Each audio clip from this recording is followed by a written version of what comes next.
ज्या संकल्पनेतून ते धर्मपालजी गायकवाड सर, काव्य जागर प्रतिष्ठान अहमदपूरचे अध्यक्ष प्राध्यापक अनिलजी चवळे सर,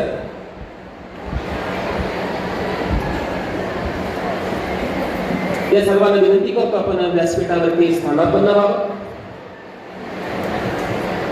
विद्यार्थी मित्रांनो, या कार्यक्रमाचे प्रमुख वक्ते, प्रमुख मार्गदर्शन वसंतजी, लातूर जिल्ह्याचे कर्तव्यदक्ष पोलीस अधीक्षक काव्य साहेब यांच्या संकल्पनेतून पोलीस विद्यार्थी कार्य मोठ्या प्रमाणात संपन्न होत आहे. गुन्हा घडल्यावर कारवाई करणे ही पोलिसांची जबाबदारी आहे, परंतु गुन्हा घडूच नये यासाठी संस्कारक्षम पिढी निर्माण करण्याची जबाबदारी समाजाची आहे.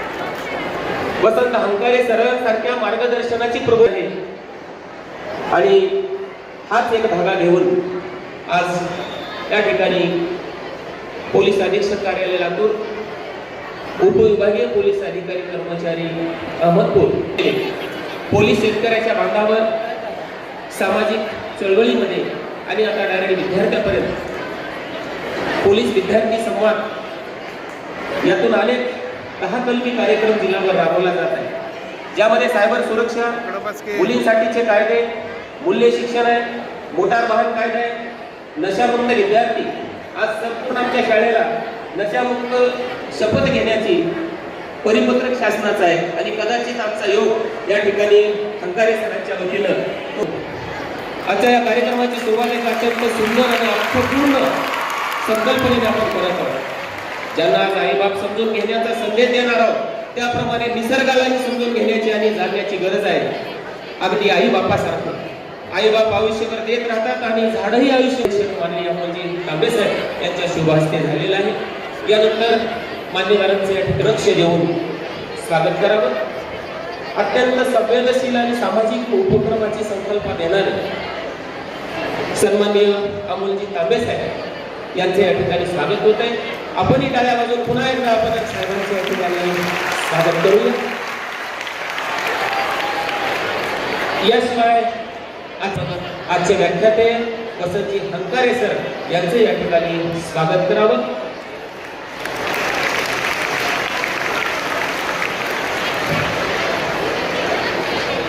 यानंतर हा कार्यक्रम होत आहे ते अहमदपूर उपविभागीय पोलीस स्टेशनचे उपविभागीय अधिकारी अरविंदजी रायबोले साहेब यांचे या ठिकाणी स्वागत करण्याची मी विनंती करतोय. काव्य जागरचे प्राध्यापक गोविंद शेळके सर,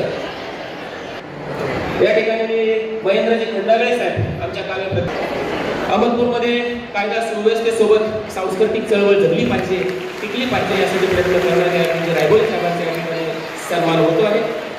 यानंतर शिवछत्रपती पुरस्कार विजेते सेवानिवृत्त PSI, सेवानिवृत्त कर्मचाऱ्याचे प्रमुख माननीय धर्मपालजी गायकवाड साहेबांचे या ठिकाणी आमचे PI साहेब मेत्रेवार साहेब आपण जवळ असाल त्यावरती आहेत. यानंतर पेड माँ के नाम, सर्वांनी आपल्या आईच्या नावानं एक झाड लावावं. पुन्हा एकदा सर्व मान्यवरांचं शब्दसिंहाने स्वागत करण्याची विनंती करतो. आपण आजच्या कार्यक्रमाचं प्रास्ताविक करावं.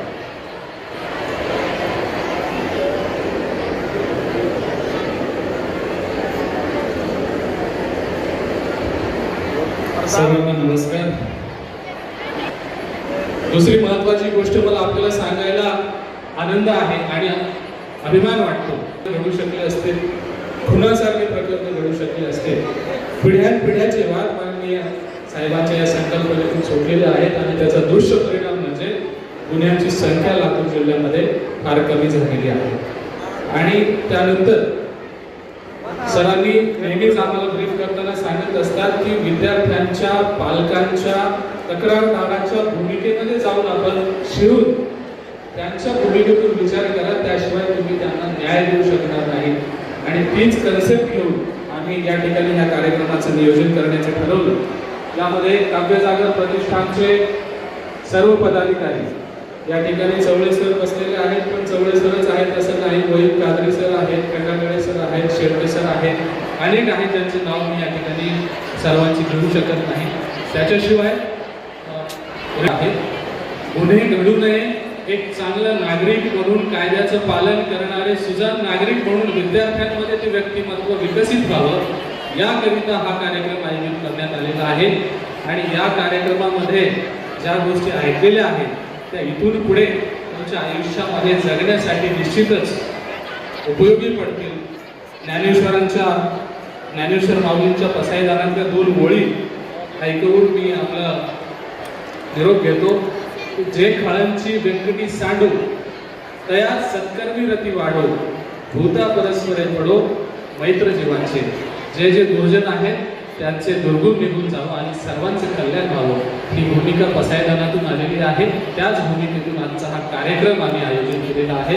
माननीय SP साहेबांची मी मनपूर्वक धन्यवाद देतो की आम्हाला ही संधी दिली आणि अतिशय घाई असताना वेगवेगळ्या मीटिंग्स असताना साहेबांनी प्राथमिकतेनं या ठिकाणी येऊन विद्यार्थ्यांशी संवाद साधण्याला प्राथमिकता दिली. आदरणीय सरांचे धन्यवाद आणि आपण सगळ्यांचे पुन्हा एकदा मनपूर्वक स्वागत करतो. धन्यवाद. जय हिंद.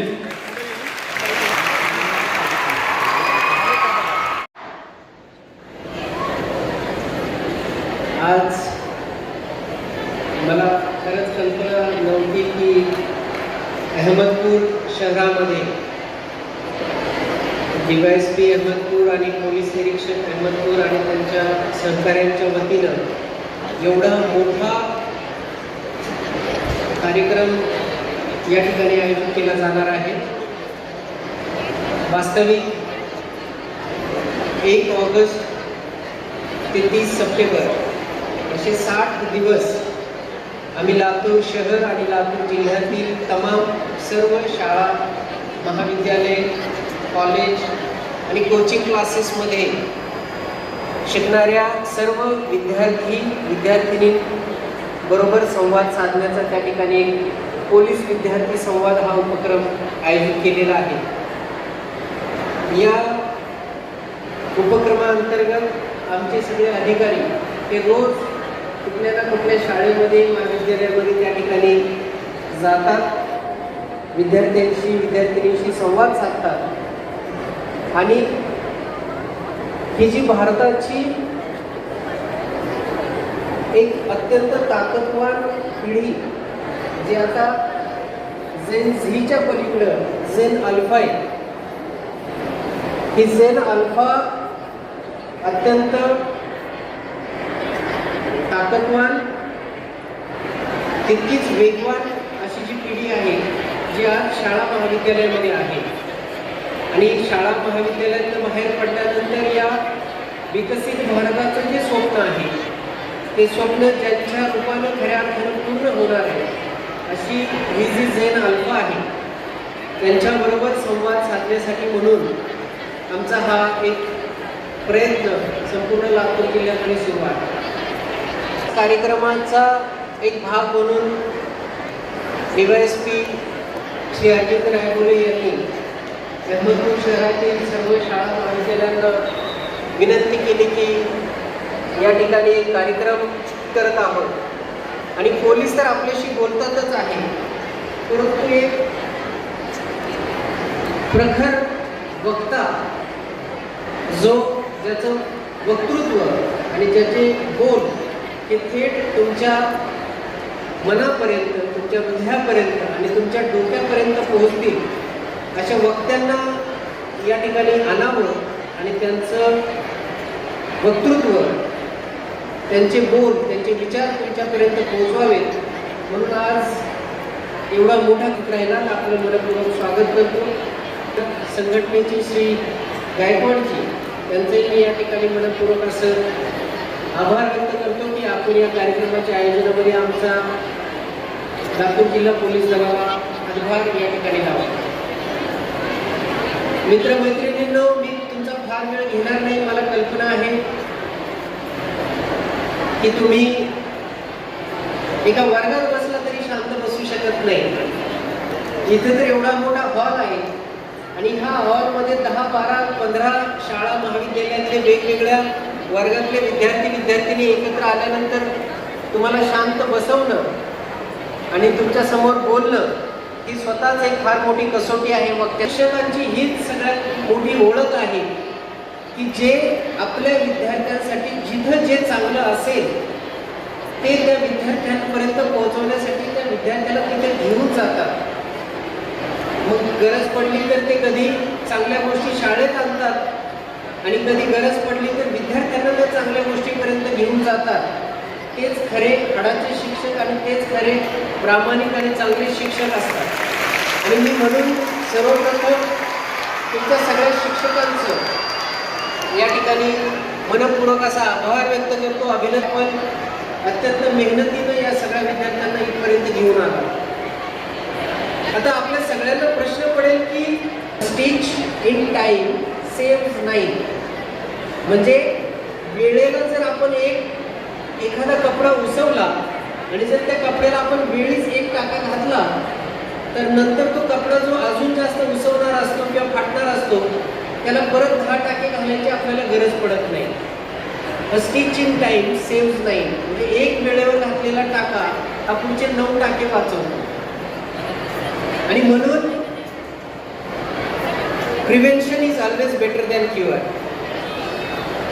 एखादी गोष्ट घडण्याच्या आधीच जर आपण तिला रोखू शकत असेल, तिला रोखू शकत असेल तर ते कधी पण चांगलं आहे. Prevention is always better than cure. आजार होण्यापेक्षा आजार होऊच नये म्हणून आपण प्रयत्न करणं आवश्यक आहे. एखादी चूक घडल्यानंतर ती चूक सुधारण्यापेक्षा चूक होऊच नये म्हणून आपण प्रयत्न करायचा. याच कारणासाठी सांगायचं आहे, तुम्हाला जागरूक करायचे. कारण आता गुन्ह्यांची पद्धत बदलत चाललेली, आता चुकांची पद्धत बदलत चाललेली. ज्या गोष्टी आपल्याला सहज वाटलेल्या, मला माहीत नव्हतं हा गुन्हा आहे, परंतु तुम्हाला माहीत नव्हतं हा गुन्हा आहे, त्यावेळेस आपल्याला कायदा कुठलीही त्या ठिकाणी सवलत देत नाही. कारण कायद्यासमोर गुन्हा केला की तुम्ही गुन्हेगार ठरता.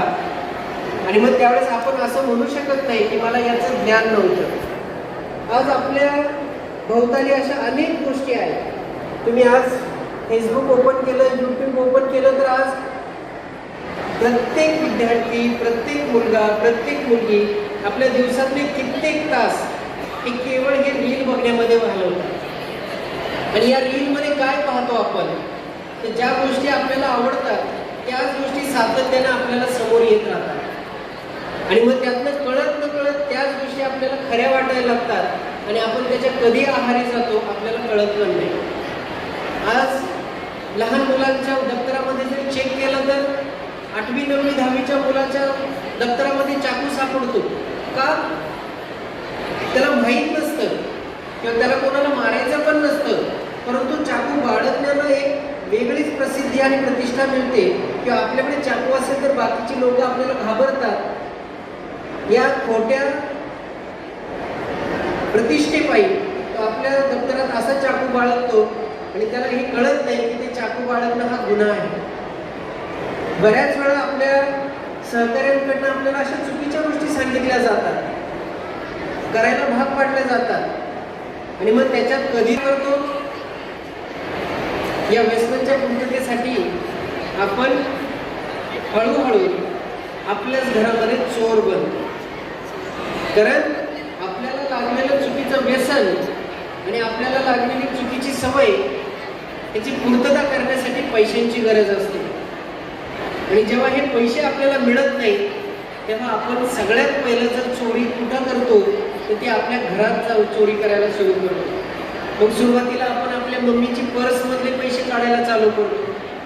मग नंतर ते कमी पडायला लागले की कधी कळत नकळत आपला हात पप्पांच्या खिशात जातो. कारण त्यांचे कपडे जेव्हा काढून ठेवलेले असतात त्याच्यामध्ये खिशात पैसे असतात, त्या खिशात आपण पैसे उचलायला चालू करतो, आपण आपल्या घरात चोर होतो.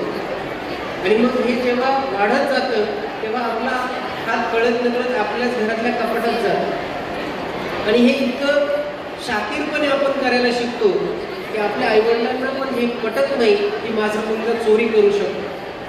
परंतु दुर्दैवाने हे खरं असतं. पण ही वेळ येते का आणि याची सुरुवात कुठं होते तर तीच आपल्याला समजणं फार गरजेचं आहे. कुठलीही चुकीची गोष्ट जेव्हा आपण करायला सुरू करतो, गुन्हेगार ठरतो, आपणच आपल्या नजरेत गुन्हेगार ठरतो. आणि जेव्हा आपण आपल्या आईवडिलांच्या नजरेत गुन्हेगार करतो त्यावेळेस आपल्याला फार पश्चाताप होतो, पण त्यावेळेस वेळ निघून गेलेली असते. मित्रांनो, मला तुम्हाला एकच सांगायचं की प्रत्येक गोष्टीची वेळ ठरलेली आहे. आता तुम्ही शाळेत आहात तर हा फक्त आणि फक्त तुमचा अभ्यास करण्याचा वेळ आहे आणि खेळण्याचा वेळ आहे. हे तुमचं शारीरिक ताकद कमवण्याचं वय आहे, हे तुमचं बौद्धिक ताकद कमवण्याचं वय आहे, हे मानसिकदृष्ट्या तुम्ही सक्षम होण्याचं वय आहे. कारण या वयात तुम्हाला जेव्हा तुम्ही शाळेत असता तेव्हा शिक्षण घेणं महत्त्वाचं आहे. तुम्ही शाळा सुटल्यानंतर मैदानावर जाऊन शारीरिक मेहनत करणं आणि खेळ खेळणं महत्त्वाचं आहे. आणि जर उरलेला वेळ असेल तर त्या वेळेमध्ये आपली मानसिक शक्ती आणि ताकद वाढवणं गरजेचं आहे. कारण या तीनच शक्ती आहेत ज्या इथून पुढे तुम्हाला भविष्यासाठी गरजेच्या आहेत. पुस्तकातलं ज्ञान थोडंफार कमी जास्त चालेल, थोडेफार मार्क कमी जास्त चालतील, पण तुमची मानसिक ताकद वाढवणं गरजेचं आहे, तुमची शारीरिक ताकद वाढवणं गरजेचं आहे आणि तुमची बौद्धिक ताकद वाढवणं गरजेचं आहे.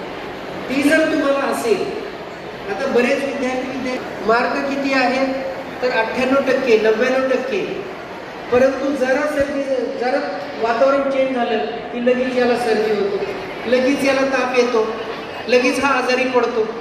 अरे याचा उपयोग काय? मला जर या स्पर्धेत टिकायचं असेल तर केवळ मार्कांनी हुशार असून चालणार नाही, तुमचं शारीरिकदृष्ट्या सुद्धा तुम्ही सक्षम असलं पाहिजे. आज तुम्ही इथं घरी राहता, अहमदपूरमध्ये आपल्या घरात राहता, घरचं जेवण जेवता, घरातनं शाळेत येता, शाळेतनं घरी जाता, एकदम सुरक्षित वातावरणात तुम्ही राहता. पण जेव्हा शिकाल, मोठे व्हाल, डिग्री कमवाल, नोकरीला जाल, व्यवसायात बाहेर पडाल, तेव्हा यातलं काहीच तुमच्या सोबत नसणार आहे. तुमचे आई वडील तुमच्या सोबत नसणार आहेत, तुमचं गाव तुमच्या सोबत नसणार आहे, तुमचे मित्रमैत्रिणी तुमच्या सोबत नसणार आहेत. मग त्या नव्या परिस्थितीशी तुम्ही कसं जुळवून घ्याल, नव्या शहराशी कसं जुळवून घ्याल, नव्या वातावरणाशी कसं जुळवून घ्याल? मेसचा डबा खायला जमेल का तुम्हाला?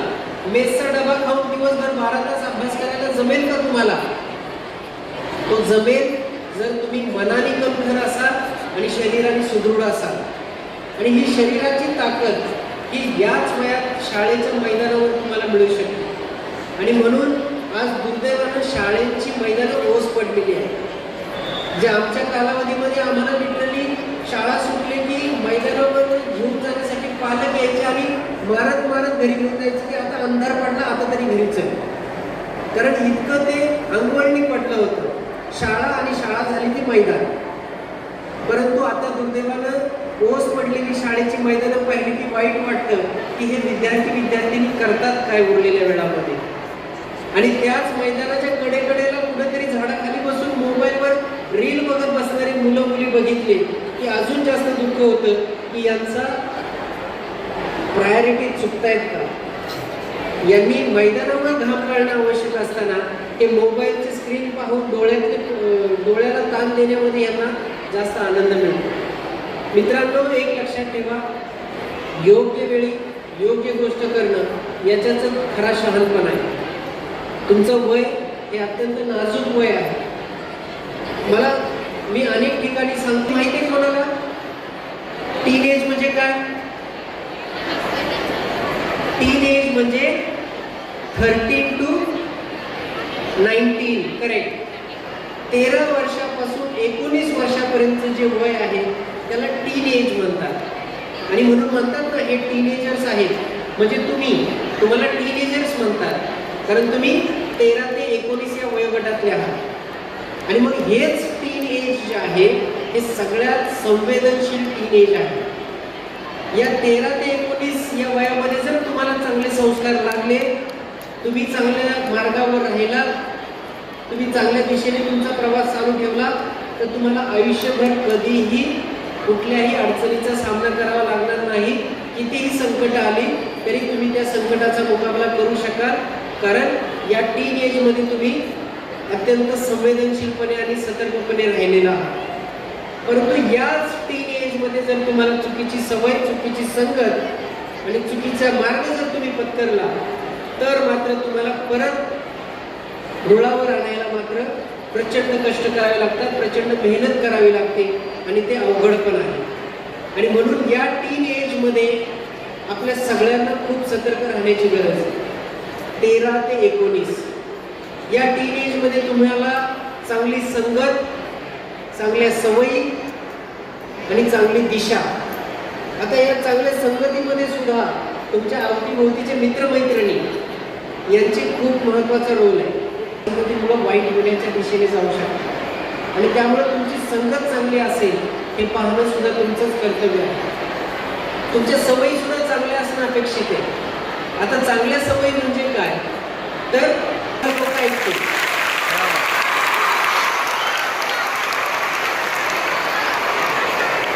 आणि ते करण्यासाठी चांगली संगत, चांगल्या सवयी आणि चांगली दिशा हे गरजेचं आहे. तुम्हाला जर आयुष्यात काहीतरी करून दाखवायचं असेल, काहीतरी बनायचं असेल तर तुमची सुरुवात आता झालेली आहे. चमत्काराने यशस्वी झालेला कोणीच तुम्हाला सापडणार नाही. प्रत्येक यशस्वी व्यक्तीच्या मागे त्याच्या लहानपणापासूनची मेहनत आणि त्याचा सातत्यपूर्ण प्रयत्न या केवळ 2च कारणांमुळे कुठलीही व्यक्ती आयुष्यामध्ये यशस्वी होते. मग ती नोकरीत असेल, व्यवसायात असेल, परीक्षेत असेल किंवा कुठेही असेल. आणि ते सातत्य तुम्हाला राखता आलं पाहिजे. म्हणून मी तुम्हाला सांगत होतो की चांगल्या संगतची तुम्हाला गरज आहे आणि त्या चांगल्या संगतीबरोबर तुमच्या स्वतःच्या सवयी. तुम्ही तुमच्या दिवसभराचा विचार केला पाहिजे की मी आज माझ्या दिवसभरामध्ये 8 तास झोपलो तर उरलेल्या 16 तासात मी काय केलं आणि माझा दिवस आजचा कसा गेला. खरंच आजच्या दिवसभरात मला काही मिळालं शिकायला, माझ्यामध्ये काही सुधारणा झाली का, कालच्यापेक्षा आज मी काही प्रगती केली का. जर तुमचं उत्तर बरोबर होय असेल तर तुम्ही योग्य दिशेने आहात आणि ज्या दिवशी तुमचं उत्तर नाही असेल त्या दिवशी विचार करा की आज आपलं काय चुकलं आणि मग या चांगल्या संगती काम करता याच्यावर तुमचं यश अपयश ठरणार.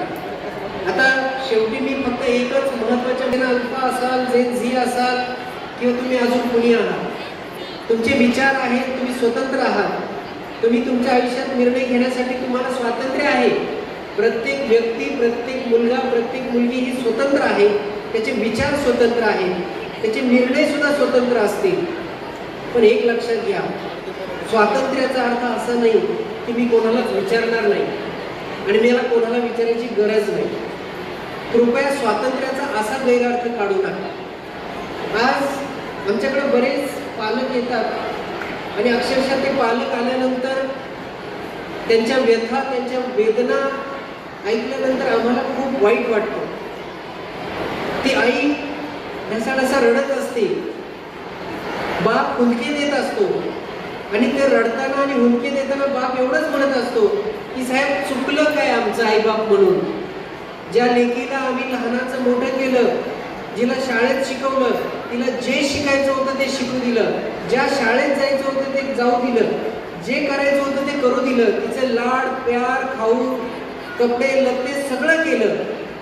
आणि साहेब काल परीक्षा झाली आणि 18 वर्षाची झाली आणि आम्हाला न सांगता रात्रीतनं निघून गेली. हो, काय चूक केली होती आम्ही? आईबाप म्हणून कुठे चुकलो आम्ही? तिने आमच्याशी बोलायचं तरी होतं, आम्हाला सांगायचं तरी होतं, तिचं मन मोकळं तरी करायचं होतं, पण तिने ते सुद्धा केलं नाही. आईबाप म्हणून आम्हाला तिला सांगण्याचा अधिकार नाहीये का? तिचं जर बरोबर असेल तर तिचं बरोबर आहे, तिचं चुकत असेल तर बाळा तुझं चुकतंय हे सांगण्याचा आमचा अधिकार नाहीये का? पालक म्हणून तिला जन्म दिला, तिला लहानाचं मोठं केलं, जर तिचं काही चुकत असेल तर बाळा तुझं चुकतंय हे सांगण्याचा आम्हाला अधिकार नाहीये का? ती जर चुकीच्या वाटेला चालली असेल तर तिला थांबवण्याचा आम्हाला अधिकार नाहीये का? आमचा अधिकारच तिने हिरावून घेतला. तिला स्वातंत्र्य आहे पण आमच्या अधिकाराचं काय? कुठं गुन्हा केला आम्ही आणि कुठं आम्ही चुकलो म्हणून आमची मुलगी आज आम्हाला न विचारता रात्रीतनं एका रात्रीतनं निघून गेली.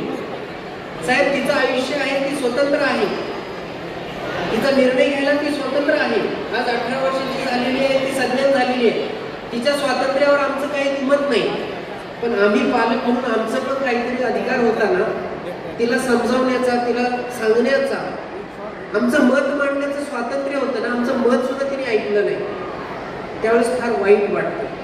की का असं करतात, का नाही आपण आपल्या गोष्टी आपल्या आईवडिलांना सांगू शकत, आणि जर तुमचा निर्णय बरोबर असेल तर तो बरोबर आहे हे तुम्ही तुमच्या पालकांना का नाही कन्व्हिन्स करू शकत.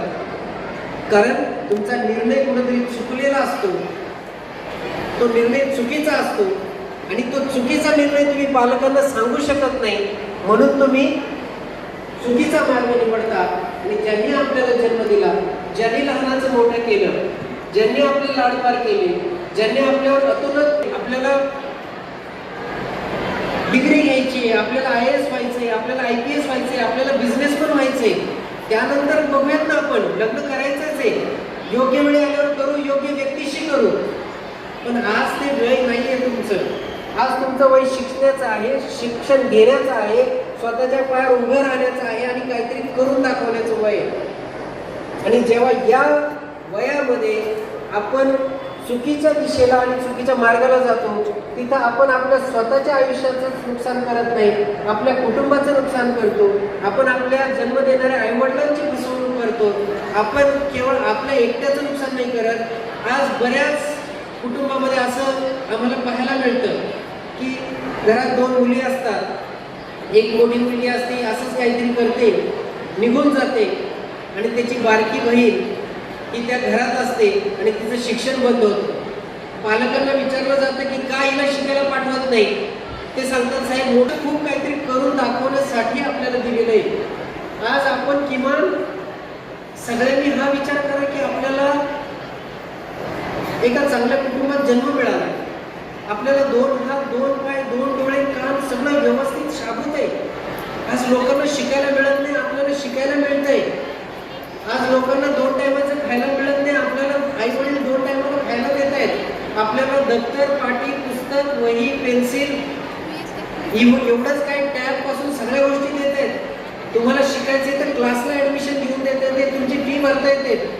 विद्यार्थी किंवा अमुक शाळेची विद्यार्थिनी एवढीच तुमची ओळख आहे, या व्यतिरिक्त तुमची स्वतःची आज ओळख नाही आहे. पण जेव्हा तुम्ही मोठे व्हाल, जेव्हा तुम्ही काहीतरी करून दाखवाल, त्यावेळेस तुमची स्वतःची ओळख होईल, आणि तुमच्या अवतीभोवतीचे जे आहे त्या सगळ्यांना तुमच्यामुळे ओळखलं जाईल की हे अमक्या तमक्याचे शिक्षक आहेत, हे अमक्या तमक्याचे आई वडील आहेत, हे अमक्या तमक्याचे मित्र आहेत, हे अमक्या तमक्याचे बहीण भाऊ आहेत. त्या सगळ्यांची ओळख तुमच्यामुळे होणार आहे. आज तुमची ओळख काही नसेल, पण उद्या तुमची ओळख निर्माण होणार आहे, आणि तुमच्यामुळे बाकी सगळे लोक ओळखले जाणार आहेत. मग तुमची ओळख बनवण्यासाठी प्रयत्न करा. आणि मी परत एकदा सांगतो की हे आयुष्य खूप सुंदर आहे, खूप करून दाखवण्यासारखं आहे. जरी आपल्याला आता वाटत असेल की आता आर्टिफिशियल इंटेलिजन्सचं युग आलेलं आहे, भविष्यात काय होणार आहे, नोकऱ्या राहणार आहेत का, नाही राहणार आहेत का, काय होणार आहे, याचा अजिबात विचार करण्याची आवश्यकता नाही. हे काहीही बदलत राहिलं तरी तुमचं आयुष्य हे त्या सगळ्या बदलांना सामोरं जाणार आहे. तुमच्या समोर कितीही संकट आली तर त्या संकटांना तुम्ही पुरून उरणार आहात, त्या संकटांवर तुम्ही मात करणार आहात, तुम्ही यशस्वी होणार आहात. फक्त आपला मार्ग चुकू देऊ नका, आपली संगत चुकू देऊ नका, आपल्या सवयी चुकू देऊ नका. मी परत एकदा शेवटी रिपीट करतो की चांगली संगत, चांगली सवयी आणि चांगला मार्ग हेच तुम्हाला आयुष्यामध्ये यशस्वी होण्यासाठी त्या ठिकाणी उपयुक्त ठरतील. एकदा सगळ्या एवढ्या मोठ्या संख्येनं आलेल्या सगळ्या विद्यार्थिनींना मी त्यांच्या शैक्षणिक करिअरसाठी आणि भावी शुभेच्छा देतो. लातूर पोलीस हे तुमचे मित्र आहेत, तुमचे सहकारी आहेत. जोपर्यंत तुम्ही कुठला गुन्हा केला नाही तोपर्यंत आम्ही तुमचे मित्र आहोत, आम्ही तुमच्या मदतीसाठी सदैव तत्पर आहोत. तुम्हाला कुठल्याही प्रकारची कसल्याही प्रकारची गरज असेल, अडचण असेल तर तुम्हाला पोलीस हेल्पलाईन 112 112 या नंबरवर तुम्ही कुठूनही कधीही कॉल केला तर मी खात्रीशीर सांगतो की पुढच्या 7 ते 8 मिनिटांमध्ये आमचे पोलीस तुमच्यापर्यंत पोहोचतील. तुमची जी काही अडचण असेल ती अडचण त्या ठिकाणी सोडवतील. परंतु तुम्ही तुमच्या हातून कुठली चूक होणार नाही, कुठल्या चुकीच्या गोष्टीत तुम्ही सहभागी होणार नाही, चुकीच्या कृत्याला तुम्ही त्या ठिकाणी सहाय्य करणार नाही, एवढी फक्त खात्री त्या ठिकाणी बाळगा. आणि एक चांगला नागरिक, भारताचा सुसंस्कृत नागरिक, सुजाण नागरिक होण्यासाठी तुमचा जो आता प्रवास सुरू झालेला आहे, एक लक्षात ठेवा की 8-10 वर्षापर्यंत तुम्ही अत्यंत हजारो लाखो वर्षाची एक दैदिप्यमान अशी परंपरा लाभलेला आपला देश आहे. आपण फार नशिबवान आहोत की आपण भारतासारख्या देशामध्ये जन्म घेतलेला आहे आणि म्हणून या देशाचे एक सुजाण सुसंस्कृत नागरिक होण्याची आपली पण जबाबदारी आहे. कुठल्याही चुकीच्या गोष्टींच्या बहकाव्यामध्ये येऊन आपल्याच देशाच्या, आपल्याच एकात्मतेच्या आणि याच देशाच्या साठी काम करणाऱ्या आणि झटणाऱ्या यंत्रणेच्या विरोधात जाण्याऐवजी त्या यंत्रणेच्या सोबत वेगवेगळ्या मार्फतीनं या देशाच्या उभारणीसाठी तुमचा लागा, एवढीच मी तुमच्याकडनं अपेक्षा व्यक्त करतो. सगळ्यांना खूप साऱ्या शुभेच्छा देतो आणि मी माझं थोडंसं लांबलेलं भाषण या ठिकाणी संपवतो. जय हिंद, जय महाराष्ट्र. धन्यवाद सर. साहेबांनी या सभागृहाला आपल्या विचाराची प्रतीक्षा आहे. म्हणूनच सर आपल्या ओघवत्या आणि प्रभावशाली शैलीतून न समजलेली आईबाप समजून घेताना या विषयावर मार्गदर्शन करण्यासाठी, आमच्या विद्यार्थ्यांमध्ये विचारांचा वसंत फुलवण्यासाठी मी आमंत्रित करतोय. जोरदार टाळ्या वाजवून वसंत हंकारे सरांना आपण या ठिकाणी मार्गदर्शन करावं. सरांचं व्याख्यान हे फक्त ऐकण्याचा कार्यक्रम नसतो, तर मनाला हलवणारा अनुभव. सरांच्या शब्दात आक्रमकता असते, पण त्यामागे असते समाजाविषयीची तळमळ. सरांच्या व्याख्यानात विनोद असतो, पण त्यामागे असतो विचार. पुन्हा एकदा सरांचं जोरदार टाळ्या वाजवून या ठिकाणी स्वागत करूया. मी सरांना पाचारण करतो. माननीय वसंत हंकारे सर. मॉनिटर खाली घेतो लवकर. तमाशा आहे काय? आवाज बंद करायचा. नाही, मला आवाज चालत नाही. हे क्या बात है. अरे वाह.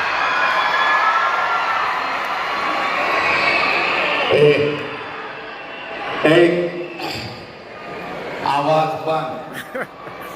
जर आवाज आला, दंगा झाला, नाहीतर घर काटायचं. घर काटायचं.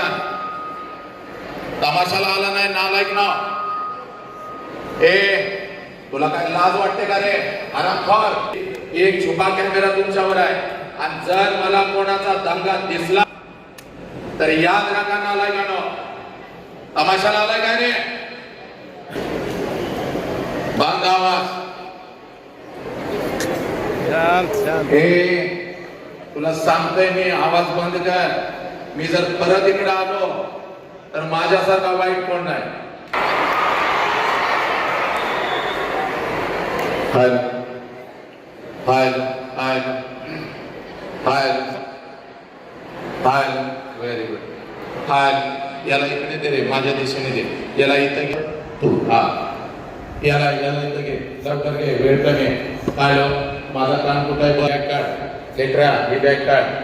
त्या बॅगेजवळ आण. हाय. हा, आता बघ. हा, तसा घ्यायचं म्हणजे खाली सपोर्ट टाकता येईल. इथं घ्यायचं, इथं तुझ्या पायामध्ये. चला, बाकी अजिबात मला दंगा चालत नाही.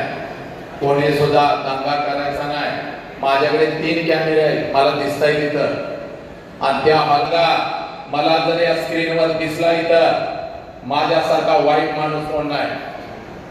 नाहीतर आत्ताच उठायचा, घर काढायचा. गरज नाही तुझे. हाय हाय. अरे जरा इकडे कुठे आहेस तू? इथं जवळ त्याला पुढं. हाय, बरोबर लावलं. एक वेळा जर 0 करायला करा. हाय, हा बरोबर. काम करा. हाय, कॅमेरा तुमच्याकडे आल्यानंतर कोणीही कॅमेऱ्याकडे हात करायचा नाही. पहिली माझी स्ट्रिक्ट वॉर्निंग आहे. हाय, इक्विलायझर 0 कर बेटा. कोण आहे जरा माझ्याकडे बघ. इक्विलायझर 0 करायचं. कर. Very good. Hi hi hi. Very good, very good, very good. परत एकदा त्या हॉल मधल्या तिकडे अजून. Very good, very good. Hi hi. 1 तास आता तुम्हाला गरम होणार आहे. पण इथं अशी कुठली लेख आणि लेकरो आहे का? सुट्टी आहे आणि महिना जानेवारी सुरू आहे. कडक ऊन आहे आणि पप्पा आज दिवसभर मी तुमच्या डोक्यावरती छत्री धरणार आहे पप्पा, मी दिवसभर तुम्हाला सावलीमध्ये ठेवणार आहे. अशी कुठली लेख आहे का इथे? लक्षात घ्या. काय जो बाप आपल्यासाठी उन्हामध्ये तापला, घामामध्ये भिजला, त्या बापासाठी येणारा अर्धा तास जरी घाम आला येऊ दे, घाम आला तरी येऊ दे, विनाकारण रुमाल काढून हा हा हा हा करत बसायचं नाही. तहान लागली लागू दे, आपला आई बाप आपल्यासाठी बिना पाण्याचा राबलाय लेकरांनो. त्यामुळं विनाकारण मी बोलत असताना मध्येच बाटली काढ, पाणी पिन अजिबात असं काही दुखायला लागला दुखू दे, कारण आपल्या आई बापांना आपल्यासाठी गुडघ्याच्या वाट्या सुद्धा बदलले, पाठीचा कणा मोडला, पण आपल्या कुटुंबासाठी वाघासारखा लढला. त्याचं नाव बाप आहे. पोरांना लक्षात घे माझ्या लेकीनं. आणि तो बाप येणाऱ्या अर्ध्या तासामध्ये तो बाप आपल्याला समजावून घ्यायचा.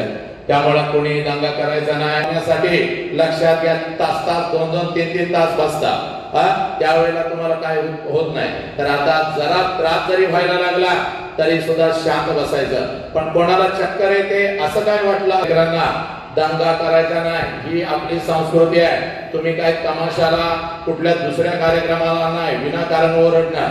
सगळ्यांनी येणारा अर्धा तास शांत बसायचं. चला, दिसतोय का आता सगळ्यांना? Very good. चला माझ्याकडे लक्ष द्यायचं रे बाबा, जरा व्हायचं. तुझं माझं नातं नवरा बायको सारखं. तू नवरा मी बायको. साऊंड चुकला टाकल्या मेलास, तुझ्या मानगुडीच बसणार मी. त्यामुळे अजिबात साऊंड चुकायचा नाही. पोरांना, सगळ्या पोरांना, I am not a teacher, मी शिक्षक नाही. शिक्षकांना नियम आहेत, शिक्षकांना बंधन आहे. काय नियम आहे? आमच्या मुलाला शाळेत अजिबात मारायचं. महाराष्ट्र शासनाचा नियम आहे, आई बापाने घालून दिलेला नियम आहे. आया किती आलेत? आया जरा हात वरती करा. माता किती आलेत? मातानं हात वरती करा. क्या बात आहे. तर त्या सगळ्या आयाने आणि बापाने, आणि बापापेक्षा आईचा लय लाड आहे, लय लाड आहे. 4 वर्ष पोटाला कार्ट नव्हतं, गावदेवीला नवस केलं, वटवागड माझ्या पदरात पडलं. चटी घालता येत नाही, शिंगूड काढता येत नाही, शिला गेलं तर आम्हीच धुतो. पण आजीच्या लाडाचं, आजीच्या लाडाचं आमच्या कार्ट्याला अजिबात हात लावायचा नाही. आणि एखाद्या शिक्षकानं त्याच्या भल्यासाठी थोडा जरी हात लावला, कार्ट रडत रडत घराकडे जात. मम्मी मला लय मारला. मम्मी त्याच्यापेक्षा हुशार. इकडे बघा असं, तुम्ही इकडे बघा, माझ्याकडे बघा असं, इकडे टनवा.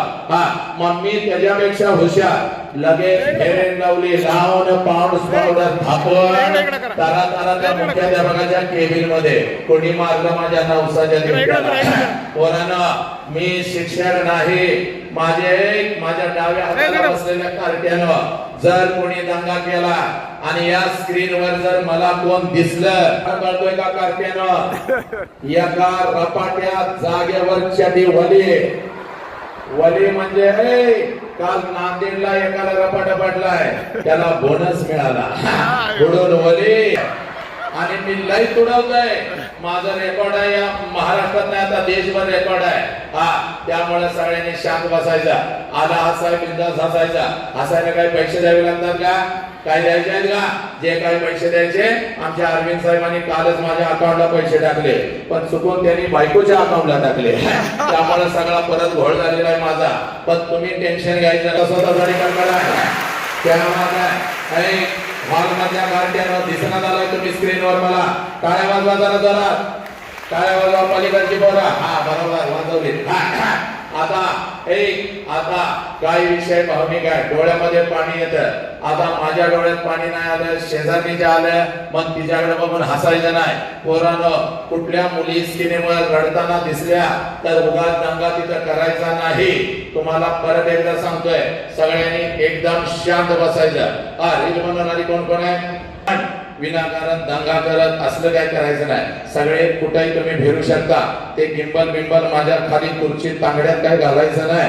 काल एकानं खुर्ची टाकण्याचा सोनेरी किरण बसविणारी, विजापूर दत्ता समाधानी मोठपणे झुकणाऱ्या नमणाऱ्या, बेलगाम सरंजामदारांच्या बेबंदशाही विरुद्ध आवाज उठवणारे, सरंजामशाही कुलवंश परंपरा नाना करत बहुजनांच्या अस्तित्वाचा झेंडा फडकवणारे, कल्याणच्या मुल्ला एम एस सुवेदाराचे सोन किंवा भेलवाडीच्या पाटलाची कन्या यांना मातृस्थानी लेखणारे 17व्या शतकात सरंजामशाही विरोधात वादळ उभे करणारे जनतेला बलिदानाची प्रेरणा देऊन बहुजनांचा स्वराज्य उभे करणारे महान रचनात्मक प्रतिभेचा रणपुरुष समर्पणशीलतेचे प्रत्येकारी प्रत्येक मातृभूमीचे असीम उपासक सूर्यकुलातील सर्वश्रेष्ठ पुरुष क्रांती पथकावरील सर्वश्रेष्ठ यात्रिक रणशीलतेचे मानदंड स्वराज्याचे संस्थापक शककर्ते युग प्रवर्तक छत्रपती शिवाजी महाराज संपूर्ण स्वराज्याचे ज्ञानपीठ विचारपीठ प्रेरणापीठ म्हणजे बाळासाहेब जिजाऊ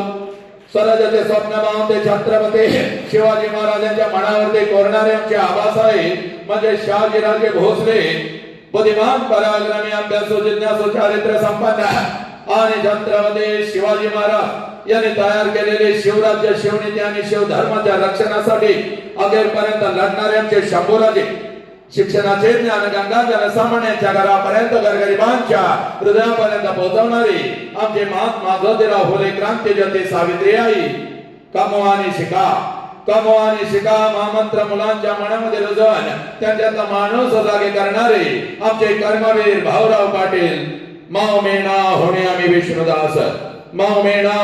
विष्णुदास कठीणवाजीरास भेदवायचे भले तर देव कासेची लंगोटी नाताळाची माती हानुकाठी हा क्रांतिकारक विचार संपूर्ण विश्वाला देणारे जगद्गुरु संत तुकोबाराया हातामध्ये झाडू घेऊन स्वच्छतेचा महामंत्र दे माणसांचे अंतर्मने स्वच्छ करणारे आमचे संत गाडगे बाबा आणि आपल्या लेखणीच्या जोरावरती संपूर्ण विश्वाला मानवता समता बंधुत्वता हा महामंत्र देणारे विश्वरत्न डॉक्टर बाबासाहेब आंबेडकर यांना विनम्र अभिवादन करत एक मुखाने आपण सर्वजण बोला छत्रपती शिवाजी महाराज के बोला भारत माता के बोला छत्रपती श्रीमंत धर्मवीर संभाजी महाराज के बोला विश्वरत्न डॉक्टर बाबासाहेब आंबेडकरांचा चला अजून आहे आमच्या मधला माणूस जागा झाला नाही हे बोला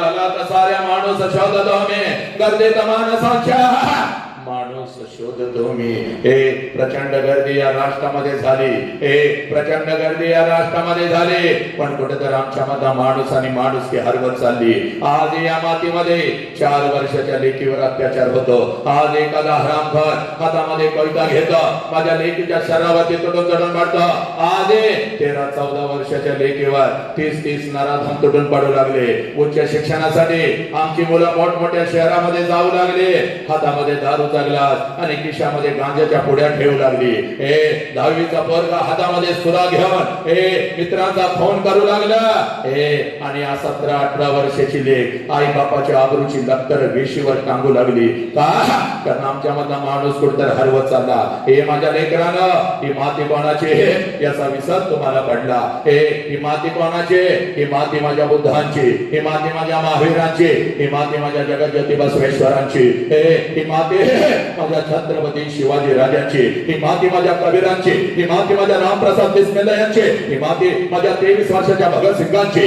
ही माती माझ्या ज्ञानेश्वर माऊलींची माझ्या तुकोबारायांची हे बोला कोण छत्रपती शिवाजी राजा अगोदर तुझ्या काळजामध्ये पेरून घे माझ्या लेकरा हे कोण छत्रपती शिवाजी राजा अरे ज्या राजानं स्वतःच्या स्वराज्यातल्या स्त्रियांना तर आया बहिणीचा दर्जा दिला हे ज्या राजानं स्वतःच्या स्वराज्यातल्या स्त्रियांना तर आया बहिणीचा दर्जा दिला पण शत्रूंच्या स्त्रियांना आया बहिणीचा दर्जा देणारा जगातला एकमेव राजा ज्या राजाचं नाव छत्रपती शिवाजी राजा हे या राजाच्या मातेमध्ये आधी माझ्या लेकीच्या शरीराचे तुकडे का कारण आमच्या मधला माणूस कुठे हरवत चालला हे पोरांनो लक्षात घे आणि म्हणून तुला सांगतोय हे आजचं हे व्याख्यान नाही तर हे आहे परिवर्तन आणि हे परिवर्तन जर समजून घ्यायचं असेल तर सगळ्यात अगोदर कृतज्ञता काय असते याची जाणीव तुम्हाला झाली पाहिजे हे कृतज्ञतेचा अर्थ असा आहे ज्या लोकांनी आमच्यासाठी काहीतरी केलं त्या लोकांच्यासाठी आम्ही काय केलं हे ज्या आईने मला जन्म दिला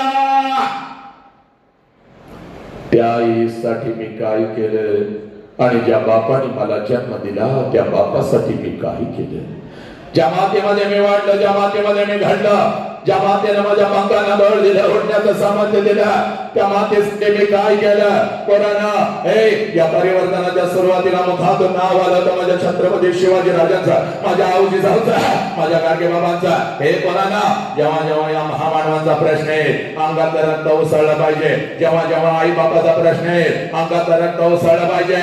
कारण हे 3 वेळचं अन्न रोज आमच्या ताटामध्ये येऊन पडतं फक्त आणि फक्त आपल्या आई बापामुळे. लक्षात घ्या पोरांनो, त्या आई बापाचा जय जयकार कसा झाला पाहिजे? बेबीच्या देठापासून झाला पाहिजे. भगवंताने एवढं सुंदर शरीर आम्हाला दिलेलं आहे. या शरीराला 2 हात आहेत. या मातानं पुढे या, या या या पुढे या. या शरीराला 2 हात आहेत. दोन्ही हाताच्या दोन्ही मुठी करायच्या. दोन्ही हाताच्या दोन्ही मुठी करायच्या. आपल्या खांद्याजवळ ठेवायच्या. पाठीचा कणा ताट ठेवायचा आणि चेहऱ्यावर, माझ्या राजाच्या चेहऱ्यावर तेज आपल्या चेहऱ्यावर घ्यायचा आणि जय जयकार असा झाला पाहिजे. जय जयकार असा झाला पाहिजे. ना भूतो ना भविष्य जय जयकार झाला पाहिजे. चला, दोन्ही हाताच्या दोन्ही मुठी करायच्या. आपल्या खांद्याजवळ ठेवायच्या. पाठीचा कणा ताट ठेवायचा आणि दोन्ही हात उंच गगन भरारी करा. जय जयकार या राष्ट्राचा आणि आपल्या आई बाबाचा झाला पाहिजे. चला चला, सगळ्यांनी दोन्ही हाताच्या दोन्ही मुठी घ्या. तुम्ही काय माझ्या साखरपुड्याला आलाय का लग्नाला आलाय? खुर्चीत ते सगळ्यांनी जो जो या राष्ट्रात राहतो त्या प्रत्येकानं जय जयकार करायचा. चला जोरात. एक रीलवाली तयार झाले सगळं. आणि बघ, मागणं माझं घेऊ नको, व्यवस्थित घे. ए बाबा, हा बरोबर. आणि सगळ्यांच्या नंतर क्लोज लावायचे. सगळं एकदम स्क्रीनवर. चला, दोन्ही हाताच्या दोन्ही वडी करा. अखंड लातूर जिल्ह्याने नाही, नॉट ओनली इन महाराष्ट्र, देशभराचा जय जयकार दिसला पाहिजे. लक्षात घ्या. एवढ्या जोरात जय जयकार करायचा माझ्या लेकरांनो. नीट कर, तू जरा वांडच दिसतेस मला. जोरात. चला, हा दोन्ही हाताच्या दोन्ही वडी, पाठीचा कणा ताट. बोला छत्रपती शिवाजी महाराज गे. बोला भारत माता गे. बोला छत्रपती श्रीमंत धर्मवीर संभाजी महाराज गे. बोला विश्वरत्न बाबासाहेब आंबेडकरांचा वंदे वंदे. गणपती बाप्पा मंगल मूर्ती पवनपुत्र हनुमान गे. माझ्या लेखनात बघा, एकमेकीच्या चेहऱ्याकडे बघा, कसं तेज आलं चेहऱ्यावर बघा. एवढी वर्ष 150 टन फेरे लावली, थापलीचा काय उपयोग झाला का? आणि कारट्यानं पलीकडच्या तुम्ही पण बहिणीची घेऊन लावलीचा. दुःखात ते दुःखातच राहिलं. पण आज नुसतं माझ्या राजाचं नाव मुखा आलं, कसं ते झालं. आता सगळ्या लेकीना पहिला आनंदाचा महामंत्र, टना टना उड्या मारायचा. रोज जाता पण कसं जाता का कारट्यानं? पाठीवर ते 50 किलोचं दप्तर, त्या शिक्षकानं सांगितलेला अभ्यास करा, त्या मैत्रिणींची चर्चा. याला काही गणित शिकवा येत नाही, त्याचं काही भूमिती कळत नाही आणि ते मुख्याध्यापक तर मध्येच येतंय, फुसफुस करतंय. काही मैत्रिणी कधी तर बदली होत्या, त्या आमच्या पाटील मॅडम तर नकोच झाल्या. काय काय करता का कारट्याला? आणि त्यात आणि हातामध्ये मोबाईल. अजून कसा त्याचा मेसेज आला नाही. मी तर त्याला कालच पाठवला होता. माझ्यावरच त्याचं प्रेम कमी झालं, त्याला काल गॅस्ट्रो झाला. गॅस्ट्रो आता कारटे ते मरतोय बघा आता 4 दिवसात. पण आज नुसतं माझ्या राजाचं नाव मुखावर घेतलं, कसं ते झालं. आता सगळ्या लेकींना पहिला आनंदाचा महामंत्र, टना टना उड्या मारत घरात जायचा. आणि घरी गेल्यानंतर मम्मी पुढे आले, मम्मीकडे भजनच करायचा. मम्मी आय लव्ह यू मग करायचा. मम्मीच्या गालाचा मुका घेऊन टाकायचा. आला पप्पा पुढे धरायचा पापड्याला, पापड्या मन मन मन. एवढ्या आनंदात घरातून फोन आला पाहिजे आमच्या साहेबांना. नेमकं व्याख्यान कसलं झालं. आणि सगळ्या मातांना, तुम्ही पण सगळ्या माता, माझ्या गुरु माऊली शिक्षिका, तुम्ही आनंदी हे. तुम्ही आनंदी तर सगळं आनंदी. तुम्ही पण टाना टाना उड्या मारत घराकडे जायचं. आणि घरी गेल्यानंतर सासू पुढे आली, कसं करता सासूला? कसं करता? बेडकासारखं नाक असं फुगवता, नागिनीसारखं फसफस फसफस फसफस. नवऱ्याला बघून बोलतो वाटतं, म्हातारीला कशाला माझ्या पोकांडे. काय काय करता? आज तसं करायचं नाही. आज तुम्ही पण टाना टाना उड्या मारत जायचं. सासू पुढे आले, सासूकडे भजनाच करायचा. आत्या आय लव्ह यू मग करायचा. सासूच्या गालाचा मुका घ्यायचा. सासून नवऱ्याला फोन केला पाहिजे, बाबा लवकर इकडे ये, लवकर इकडे ये. काय खरं नाही, तुझी बायको काय तर ऐकाय गेली, त्या आल्यापासून माझ्या गालाचा मुका घ्यायला लागला. नवरा आला राहिला, नवऱ्याला म्हणायचं yes my darling I love you मग करायचा. नावऱ्यानं पण बोला तेवढी मारली पाहिजे आणि आमच्या पोलीस बांधवांना म्हणायला पाहिजे महिन्यात असलं काहीतरी आपल्या शहरात ठेवावं लागतं. एवढ्या आनंदात माझ्या लेकरानं आज घरी जायचं. हे माझ्या लेकरा, हे माझ्या लेकी, हे हा होता थोडा विनोद भाग, हे होता थोडासा तुझ्या मनाचं मनोरंजन. पण आज तुझ्या मनाचं मनोरंजन करायला मी इथं उभा आहे का नाही माझ्या लेकरानं? हे माझ्या माते, हे माझ्या पिता. लक्षात घे, महाराष्ट्र नाही अखंड राष्ट्रभर मी फिरत असतो बा. हे महाराष्ट्र नाही अखंड राष्ट्रभर मी फिरत असतो बा. हे आणि राष्ट्रसंत तुकडोजी महाराज आमचे ग्रामगीता आणि या ग्रामगीतेमध्ये तुकडोजी महाराज म्हणतात, देवळा तला देव मेला, देवळा तला देव मेला, अंतरीचा जागवारे. हे कोणता अंतरीचा देव याचा शोध घेत असताना त्याच ग्रामगीतेमध्ये तुकडोजी महाराज म्हणतात, या गवळ्या काळ्यात माझे लग्न नेताजी रवींद्र शिवाजी विकसती प्रकटे समाजी. शेकडो महापुरुष, हे या शेकडो महापुरुषांनी जन्म घेतलेला. कुठं जन्म घेतलेला? या गवळ्या काळ्या. कोणत्या गवळ्या काळ्या? हे या महाराष्ट्राच्या राष्ट्राच्या शाळेच्या कॉलेजच्या भिंतीमध्ये शिकत असलेल्या या गवळ्या काळ्या. हे माते, तुझ्या पोटाला आलेलं तुझं लेकरं, हे 4 वर्षाचं तुझं लेकरं तुझ्या मांडीवरती वाढत आहे बघ, तुझ्या संस्कारामध्ये घडत आहे बघ. हे त्या लेकरामध्ये जन्म घेतला या महामानवाने. पण आमची नजर चुकली, आमचा दृष्टिकोन चुकला, आमच्या मधला माणूस कुठतर हरवत चालला. हे 4 वर्षाच्या लेकीवर अत्याचार होऊ लागला. 2000 रुपयांच्यासाठी आमच्या लेकींना विकू लागला. हे आमच्या लेकरांच्या हातामध्ये गांजा मावा येऊ लागले. हे आमची पिढी शंडाने नामंद होऊ लागले. काय तर आमच्या मधला माणूस कुठतर हरवत चालला. हे म्हणून आज तुझ्या समोर उभा आहे बा. हे वसंताकारी आला आणि आम्हाला हसवून गेला. असं होता कामा नाही. वसंताकारी आला आणि आम्हाला हे आमचं मनोरंजन करून गेला. असं होता कामा नाही. हे आज तर माणुसकीचे ठणके तुझ्या अंतरंगामध्ये टाकून जाणार बा. हे बाप नावाचा वाद आहे तुझ्या काळजामध्ये पेरून जाणार बाग. बाप नावाचा वाद आहे तुझ्या काळजामध्ये पेरून जाणार बाग. हे म्हणून आज तुमच्या समोर उभा आहे. हे आज एक काम करायचं माझ्या लेकरांना, पळत पळत घरी जायचं बाग. हे आज एक काम करायचं जे काम आम्ही कधीच केलं नाही. आम्ही डॉक्टर झालो, आम्ही इंजिनियर झालो, आम्ही वकील झालो, आमचा तिरंगा चंद्रावरती भडकला.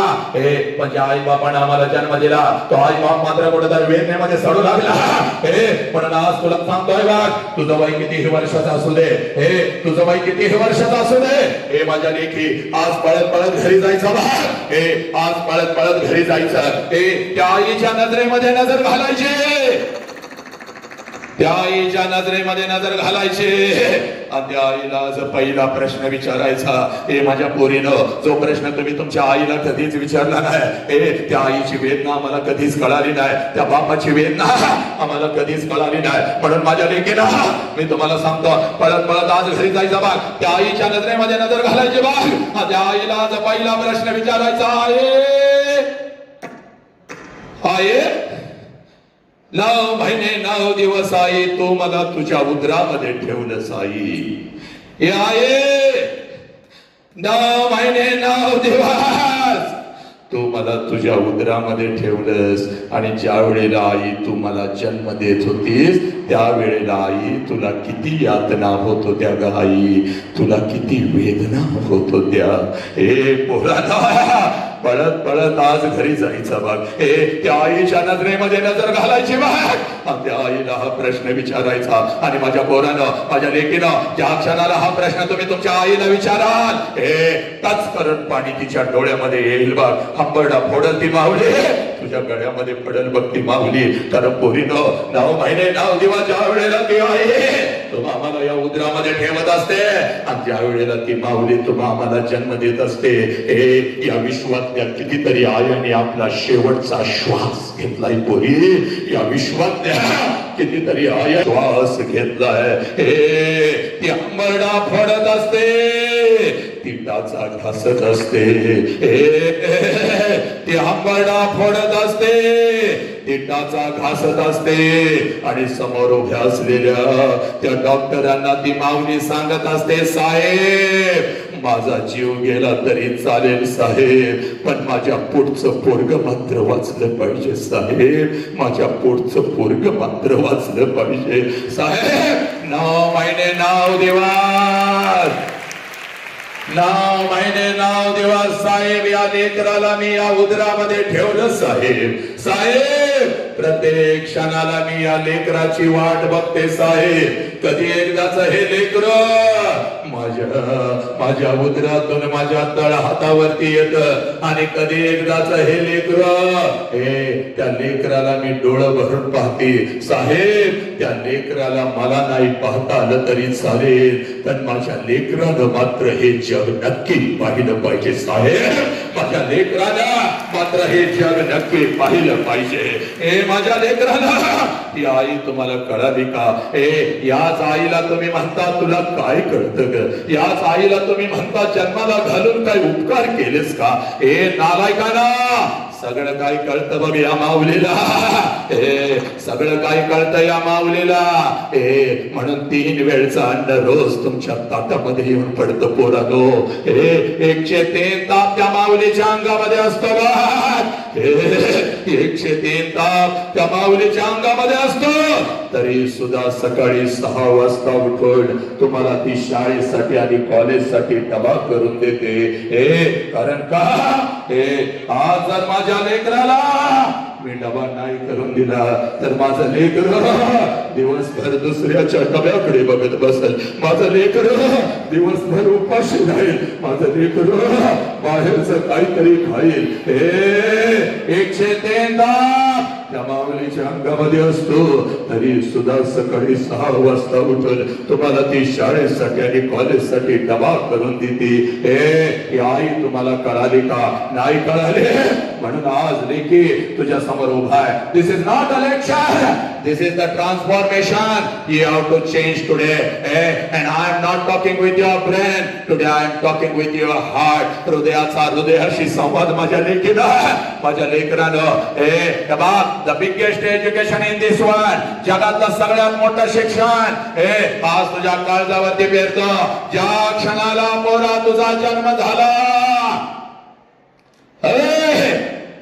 ज्या क्षणाला पोरा तुझा जन्म झाला, त्या क्षणाला या विश्वामध्ये तुझ्या दोन्ही गालांना जर पहिला स्पर्श कोणी केला असेल आणि तुझ्या दोन्ही गालांचा जर पहिला मुक्काम कोणी घेतला असेल तर त्या माऊलीचं नाव आई आहे पोरा. त्या माऊलीचं नाव आनंदानं तुझ्या जवळ, आनंदानं तुझ्या जवळ जर कोण उड्या मारत आला असेल, या दोन्ही तळ हातावरती जर तुला कोणी उचलून घेतला असेल आणि तुझ्या गालावर जर पहिला आनंदाचा अश्रू कोणाचा पडला असेल तर त्या देव माणसाचं नाव सला बाप आहे पुरानो. हा बाप तुम्हाला कळणं काळाची गरज आहे. ही आई तुम्हाला कळणार. जास्त वेळ तुझा घेत नाही बघ. Only 20 minutes I am going to talk with you. पोरी इकडे बघ, तू तुझी ओळख विसरलीस बघ. इथं आलेल्या प्रत्येक आईला सांगतोय, प्रत्येक बापाला सांगतोय, प्रत्येक भावाला, प्रत्येक बहिणीला सांगतोय, माझ्या लेकरा तू तुझी ओळख विसरलीस बघ. तू तुझी ओळख विसरलीस बघ. म्हणून एखादा हरामखोर कुत्रा काय सांगतोय, अगदी जबाबदारीनं स्वतःच्या जबाबदारीवर हे शब्द वापरतोय. एखादा हरामखोर कुत्रा. आता राष्ट्रातली पोरं मला म्हणतात, सर तुम्ही आम्हाला कुत्रा म्हणता, तुम्ही आम्हाला हरामखोर म्हणता. नाही रे माझ्या पोरा, या राष्ट्राची शान आणि आई बापाचा अभिमान म्हणजे तू आहेस बघ पोरा. पण लक्षात ठेव, एखाद्या 3 वर्षाच्या चिमुरडीवर जर कोण तुटून पडत असेल तर तो आमच्यासाठी हरामखोर आहे, तो आमच्यासाठी कुत्रा आहे. तुझ्या बहिणीच्या पाठीला पाठ लावतो आलास बघ, तुझ्या आई बापाला, तुझ्या बहिणीला अगदी तळ हाताच्या फोडासारखा जपला बघ. आणि त्याच बहिणीवर जर कोण तुटून पडत असेल, तिचा जर कोण बाजार करत असेल तर तो आमच्यासाठी हरामखोर आहे. पोरीनं आणि असा हरामखोर लांडगा त्या इंस्टावरती टाकून बसला बघ. असा हरामखोर लांडगा त्या फेसबुक वरती टाकून बसला बघ. त्या शाळा कॉलेजच्या रस्त्यावर हे रोमिओ लांडगे हरामखोर फिरू लागले बघ.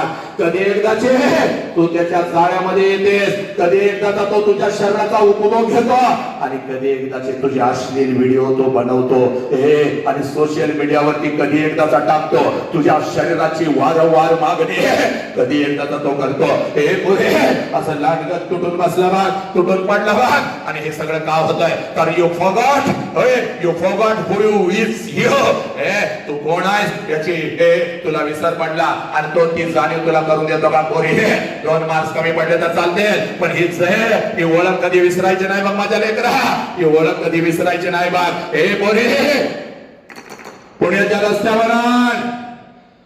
रस्त्यावरून एक माता हातामध्ये पिशवी घेऊन चालत होती बघ. Just listen to carefully. पुण्याच्या रस्त्यावर एक माता हातामध्ये पिशवी घेऊन चालत होती बघ. पिशवीमध्ये एक लुगडा होता बघ. अंगावरती एक लुगडा होता बघ. एवढी ती संपत्ती होती. पुण्याच्या रस्त्यावरून ती माता चालत होते. समाधीच्या अंगावरती शेण फेकत होता. समाधीच्या अंगावरती चिखल फेकत होता. दगडांचा मारा करत होता. सगळं काही ती माऊली सहन करत होती. सगळं काही ती माऊली सहन करत होती. जेवढ्या वेदना तिच्या शरीराला होत होत्या त्याच्या कितीतरी पटीने वेदना तिच्या मनाला होत होत्या. सगळं काही ती माऊली सहन करत होती. एका पडक्या वाड्यामध्ये जात होती. अंगावरचं शेणाने चिखलाने माखलेलं लुगडं दूर करत होती. पिशवीतलं लुगडं अंगावरती चढवत होती आणि समोर बसलेल्या त्या आडघालेकींना ती माझी सावित्री आई शिकवत होती. म्हणून या देशामध्ये लाखो सावित्री आई तयार झाल्या. पुरुषांच्या खांद्याला लढू लागल्या. त्या सावित्री माईच्या खांद्याला घराच्या बाहेर पडली ती माझी फातिमा. म्हणून असंख्य फातिमा या राष्ट्राच्या रस्त्यावर दिसू लागल्या. मोरे ती सावित्री माय आणि ती फातिमा ताई म्हणजे तू आहेस बघ. तू एवढी स्वस्त नाही कुठल्या तर हरामखोर कुत्र्यानं यावं तुला खोट्या प्रेमाच्या जाळ्यामध्ये फसवावं.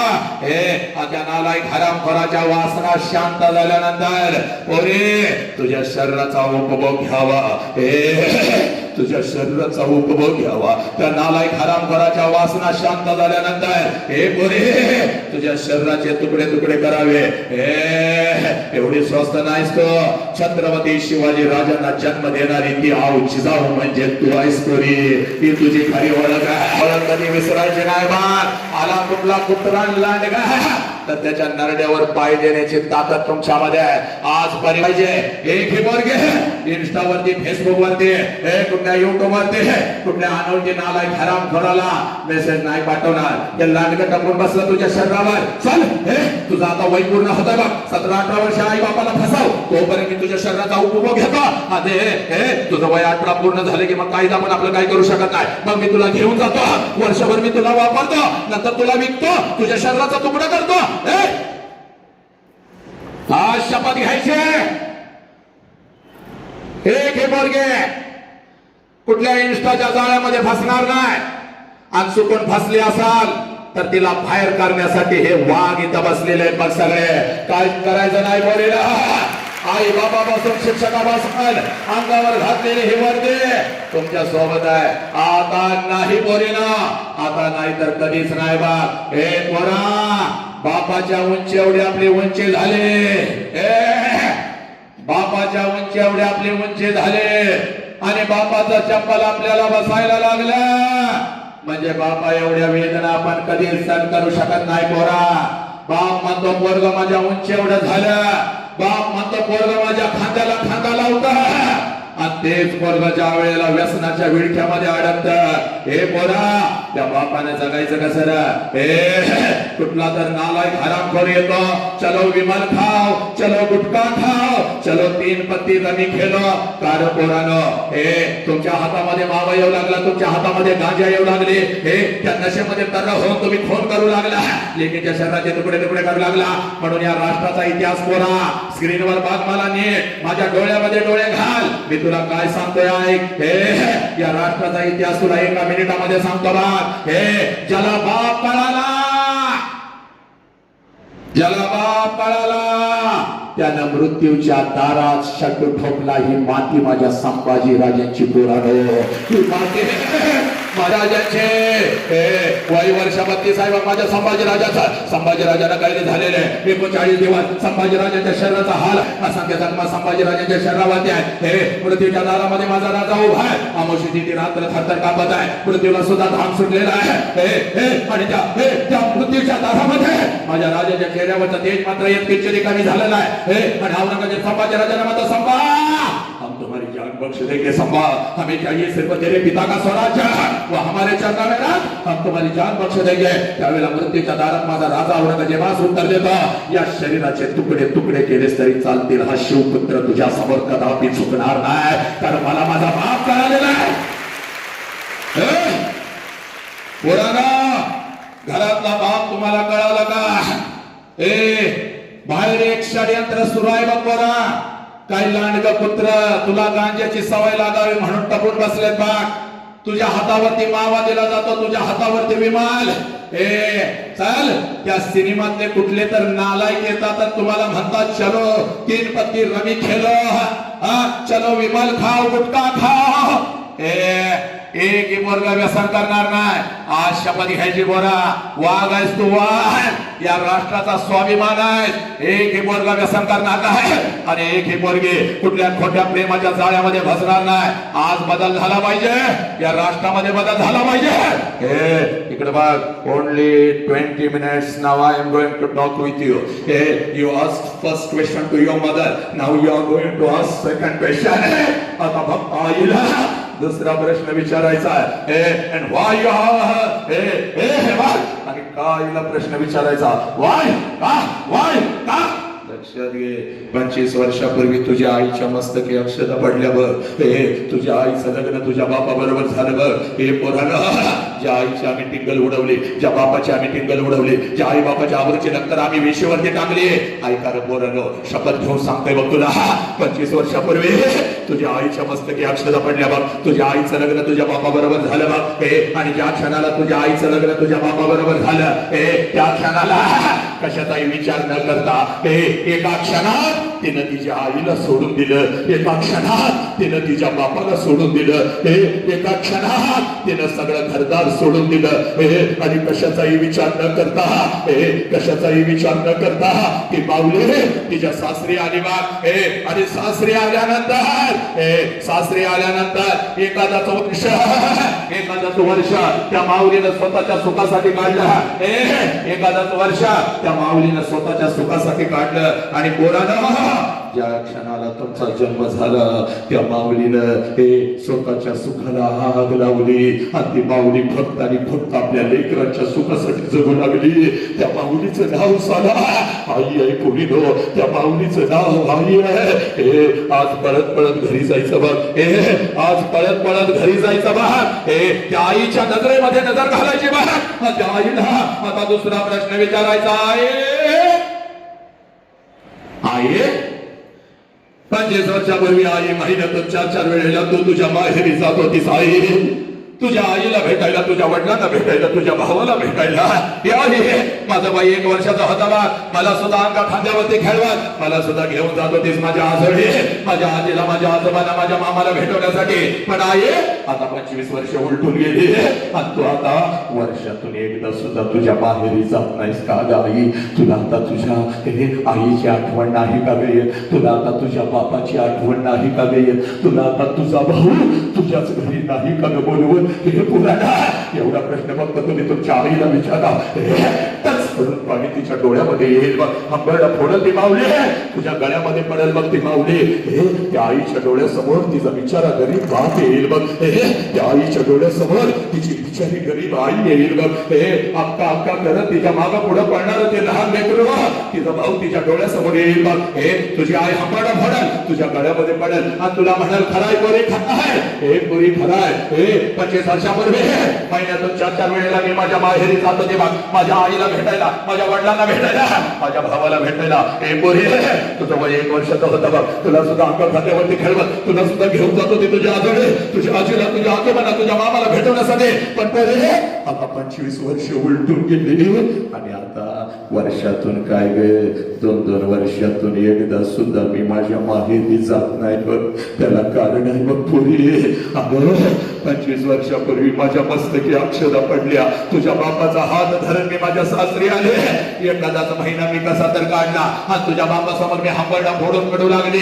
अहो ऐकलं का हो? मला माझ्या आईची आठवण येते हो. अहो ऐकलं का? मला माझ्या बापाची आठवण येते हो. अहो आई बापाला सोडून असं कधी मी राहिली नाही हो. आई बापाला सोडून असं कधी मी राहिली नाही हो. अहो आई बापाला सोडून असं कधी मी राहिली नाही हो. अहो रोज डोळ्यासमोर आई बाप दिसत होता. आई बापाची किंमत मला नाही कळाली हो. नको तसं मी आईला बोलत होती, नको तसं मी बापाला बोलत होते. हो अहो अहो हो सांगा ना हो, सांगा हो. जाऊ का हो? एकदा आईला भेटून येऊ का हो? जाऊ का हो? एकदा बाप्पाला भेटून येऊ का हो? हे पोरानो ती आई हंबरडा फोडून तुझ्या बापा समोर रडत होती. जाऊ का? सांगा ना हो. जाऊ का? माझ्या डोळ्यातल्या अश्रूने माझा हंबरडा वाहन तुझा बाप खिशामध्ये हात घालत होता. एसटी पुरता पैसा माझ्या हातावर ठेवत होता. कोणी एसटी पुरताच बरं का? कारण तुझ्या बापाचा हाताचा हा बंगला बघू नका. त्यावेळेला जुन्या पत्र्याच्या घरामध्ये आम्ही राहत होतो बा. तुझ्या बापाकडून एसटी पुरता पैसा मी घेत होते. हातामध्ये 2 पिशव्या घेत होते. एसटी मध्ये मी बसत होते. एसटी माझ्या बाहेर येत होते. एसटी तर खाली मी उतरत होते. कधी एकदाची माझी आई माझ्या समोर येते आणि आईला कधी एकदाची मी कडकडून मिठी मारते. कधी एकदाचा माझा बाप माझ्या समोर येतो. आबा म्हणून बापाला कधी एकदाची मी कडकडून मिठी मारते. अक्का करत हे लहान लेकर कधी एकदाचा माझ्या समोर येता आणि त्याच्या गालावरून हात फिरवत कधी एकदाची 10 रुपयांची नोट मी त्याच्या हातावरती ठेवते. तुझ्या बापाकडून एसटीवरचा पैसा मी घेत होते बा. हातामध्ये 2 पिशव्या घेत होते. एसटी मध्ये बसत होते. एसटी माझ्या माहेर येत होते. एसटीतून खाली मी उतरत होते. घराच्या दिशेने मी धावत होते. माझ्या नजरेच्या डब्यामध्ये माझं घर यायचं मध्ये घराच्या अगोदर घराच्या समोरचा त्या अंगण मला दिसायचं. आणि सगळ्यात अगोदर त्या अंगणामध्ये मला माझ्या बापाचं चप्पल दिसायचं पुरी. त्या अंगणामध्ये सगळ्यात अगोदर मला माझ्या बापाचं चप्पल दिसायचं. आणि अंगणामध्ये बापाचं चप्पल दिसलं बाहर से ही मैं समझ जाते थे मेरा अब्बू घर में है, मेरा बाप घर में है. अंगणात बापाचं चप्पल बघितलं की लांबूनच मला कळत होत माझा बाप घरामध्ये आहे. कारण माझं बालपण अगदी तसंच गेलं होतं बघ. तिने सांगाला जेव्हा शाळेतून मी घरी येत होते अंगणामध्ये बापाचं चप्पल मी बघत होती. अंगणातून मी घरामध्ये शिरत होती. आबा उद्या तुम्हाला शाळेत बोलवलंय. आबा उद्या मला हे पाहिजे. आबा उद्या मला ते पाहिजे. माझा बाप मला जवळ घ्यायचा, माझ्या गालावरून हात फिरवायचा आणि माझा बाप मला म्हणायचा, कार्टे मेलोय का काय ग मी अजून येतो की उद्या तुझ्या शाळेत, येतो की तुला काय हवं ते. हे माझ्या लेकरा सकाळी शाळेला गेलंयस की जाताना एवढा डबा घेऊन जातोय. माझ्या लेकराला भूक लागली असेल, अगोदर काहीतरी खाऊन तरी घे. हे माझा उपाशी बा, हे माझा उपाशी बा. हे काबड कष्ट करणारा बाप, नुकता शेतातून आलेला बाप, पाट आणि पोट एक झालेला माझा उपाशी बाप स्वतःच्या हाताने मला घास भरवायचा आणि माझ्या गालावरून हात फिरवत माझा बाप मला म्हणायचा, पोरे जोपर्यंत मी जिवंत आहे तोपर्यंत शिकून घे पोरी, तोपर्यंत शिकून घे. एकदा का बापाचा हात, एकदा का बापाचा हात या डोक्यावरून उठला, कोणी कोणाचं नसतं बघ पोरी, कोणी कोणाचं नसतं. हे माझ्या लेकरा जोपर्यंत मी जिवंत आहे तोपर्यंत शिकून घे पोरी. ज्याला बाप नाही त्याला काही नाही बघ, ज्याला आई नाही त्याला काही नाही बघ. अगं या लाखोच्या गर्दीमध्ये सगळी नाती आपल्या सोबत असतात, पण हक्काचा खांदा निघून जातो पुरी. हक्काचा खांदा निघून जातो. ज्या खांद्यावरती आपलं डोकं टेकवावं आणि भडा भडा भडा भडा भडा भडा आपल्या वेदना आपल्या बापाला सांगाव्या. तो बापाचा खांदा निघून जातो पुरी. तो आईचा पदर निघून जातो.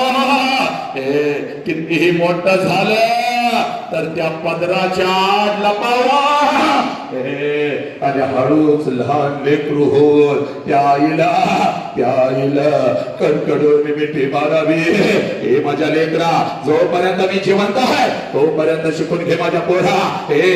माझ्या बापाने मला शिकवलं. तुझ्या बापाकडून एसटी चा पैसा मी घेत होते. हातामध्ये 2 पिशव्या घेत होते. एसटी मध्ये मी बसत होते. एसटी माझ्या बाहेर येत होते. एसटीच्या खाली मी उतरत होते. घराच्या दिशेने मी धावत होते. माझ्या नजरेच्या डब्यामध्ये माझं घर यायचं बरे. घराच्या अगोदर घराच्या समोर ते अंगण मला दिसायचा आणि सगळ्यात अगोदर त्या अंगणामध्ये मला माझ्या बापाचा चप्पल दिसायचा आणि अंगणामध्ये बापाचा चप्पल दिसला की लांबूनच मला कळायचा माझा बाप घरामध्ये आहे, माझा आबा घरामध्ये आहे. आणि मग अंगणातूनच मी माझ्या बापाला हाक द्यायचे, आबा आबा. आणि आबा ही हाक माझ्या बापाच्या कानावरती पडताच जेवणाच्या ताटावरचा माझा बाप उठून पळत पळत बाहेर यायचा. माझ्या हातातल्या पिशव्या घ्यायचा. आणि माझ्या गळावरून हात फिरवत माझा बाप मला विचारायचा, पोरे माझ्या लेकरा, सासरी सगळं ठीक तर आहे ना ग पुरी. सासरी सगळं ठीक तर आहे ना ग पुरी. सासरी सगळं ठीक तर आहे ना ग पुरी. मी तुला चुकीच्या ठिकाणी तर दिलं नाही ना ग पुरी. मी तुला चुकीच्या ठिकाणी तर दिलं नाही ना ग पुरी. माझ्या बापाच्या डोळ्यात पाणी पुसत. माझ्या बापच्या डोळ्यात पाणी पुसत की माझ्या आम्हाला म्हणायचे, आबा सगळं काही चांगलं आहे. आबा तुमची आठवण आली म्हणून आले. आबा तुमची आठवण आली म्हणून आले. आबा तुमच्या लेकीकडून काही चुका झाल्या असतील तर मला माफ करा. आबा मला माफ करा. माझा बाप माझ्या डोळ्यात पाणी पुसत मला म्हणायचा, पोरी माझ्या लेकरा रडवतेस की काय, चल मुकाट्यानं घरात चल, चल मुकाट्यानं घरात चल. आणि माझा बाप अंगणातूनच माझ्या आईला हाक द्यायचा, आला ऐकलंस का ग, पोर आले की गापले, पोर आले की गापले. माझ्या बापाचे हाक माझ्या आईच्या कानावरती पडतात. जेवणाच्या ताटावरची माझी माय मावले उठून पळत पळत बाहेर. दुसऱ्या हातामध्ये एक भाकरीचा तुकडा. माझी माऊली पळत पळत माझ्या जवळ यायचे. तांब्यामध्ये भाकरीचा तुकडा बुडवायचे, माझ्यावरून ओढायचे, तुकडा इकडे इकडे टाकून द्यायचे आणि मला म्हणायचे, पुढे थोडं गाल पुढे कर की काय, थोडं गाल पुढे कर की काय. आणि गाल पुढे केलं ना केलं की माझ्या दोन्ही गालाचा मुका घेत मला म्हणायचे, पुढे पुढे आपल्या आटी वंढा माझ्या गालावर फिरवायचे, कडा कडा कडा कडा कडा कडा आपल्या कपाळावर मोडायचे. माझी आई मला म्हणायचे, पुढे चाल की का घरात.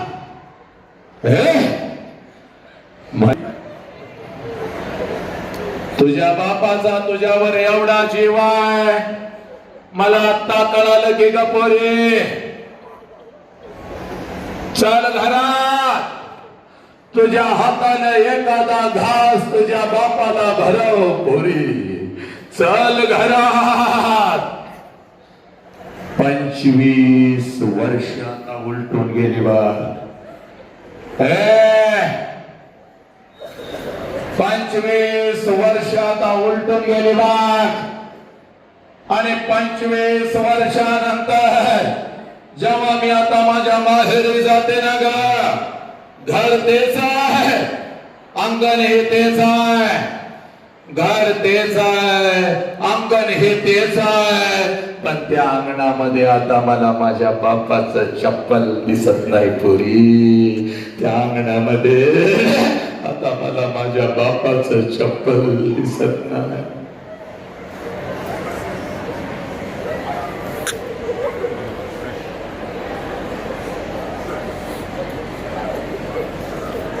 अंगणामध्ये मला माझ्या बापाचं चप्पल दिसत नाही. अंगणातून जरी मी हाक दिले आबा, जेवणाच्या ताटावरचा माझा बाप उठून आता पळत बाहेर येत नाही पोरी. माझ्या हातातल्या पिशव्या तिला तिथं बसवा, तुमच्या जवळ त्या तिथं घ्या खुर्चीचं, आतल्या रूम मध्ये घ्या पाणी झालं. माझ्या हातातल्या पिशव्या आता माझा बाप घेत नाही. माझ्या कानात आता मला हळूच विचारत नाही, पोरी कशी आहेस का पोरी, पोरी कशी आहे. आमड्यात माझा बाप आता माझ्या आईला हाक देत नाही. आईच्या कानावर माझ्या बापाची हाक आता पडत नाही. जेवणाच्या ताटात दिसत नाही आणि माझ्या दोन्ही गालाचा मुका घेणार आहे. ते माय बावले मला आता त्या घरात दिसत नाही पोरी. हे 2 पावलं उचला. जेव्हा घरामध्ये मी प्रवेश करते ना ग, भिंतीवरती मला माझ्या बापाचा फोटो दिसतो आणि काळी माझ सर्र करत पोरी, काळीज माझ सर्र करत. बाप जिवंत असताना बापाला एखादं नवीन चप्पल घेऊन आले असते तर किती बरं झालं असतं. बाप जिवंत असताना बापाला एखादा नवीन शर्ट घेऊन आले असते तर किती बरं झालं असतं. बाप जिवंत असताना थोडस तेल या ओंजळीवर घेऊन बापाच्या डोक्यावर घातलं असतं तर किती बरं झालं असतं. बाप जिवंत असताना बापाला एखादी कडकडून मिठी मारली असती तर किती बरं झालं असतं. एक घास चिवचा, एक घास काऊचा, एक घास चिवचा, एक घास काऊचा असं म्हणत म्हणत अंगावरती खेळवत एक एक घास भरवत ज्या बापानं मला लहानाचं मोठं केलं त्या बापाच्या मुखात जिवंतपणी या हातानं एखादा घास भरवला असता तर किती बरं झालं असतं पोरी.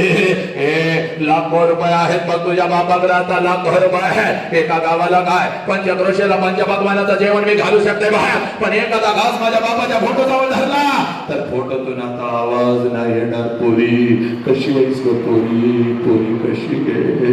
एखादा घास त्या आईच्या फोटो जवळ धरला तर फोटोतली आई खाली येऊन आता माझ्या गालाचं मुख नाही घेणार पोरी, माझ्या गालाचं मुख नाही घेणार. तिला घ्या बाहेर घ्या. तिथून जरा जागा सोडा रे, लेकीनं मला हवेत घेऊन जायचंय. जरा जागा सोडून जागा करून द्या, जरा जागा करून द्या लेकरांना थोडेसे. इथून जागा करून द्या. जरासं बाहेर तिथं खुर्च्या टाकून बसवा, त्यांना पाणी द्या, थोडी साखर द्या, काही होत नाही. जरा इथं जरा मला मदत करा. इथून इकडे लेकीनं बाहेर काढा. आजा बाळाचा काय होत नाही. डोळ्यात आलेले अश्रू आई बापासाठी आहेत.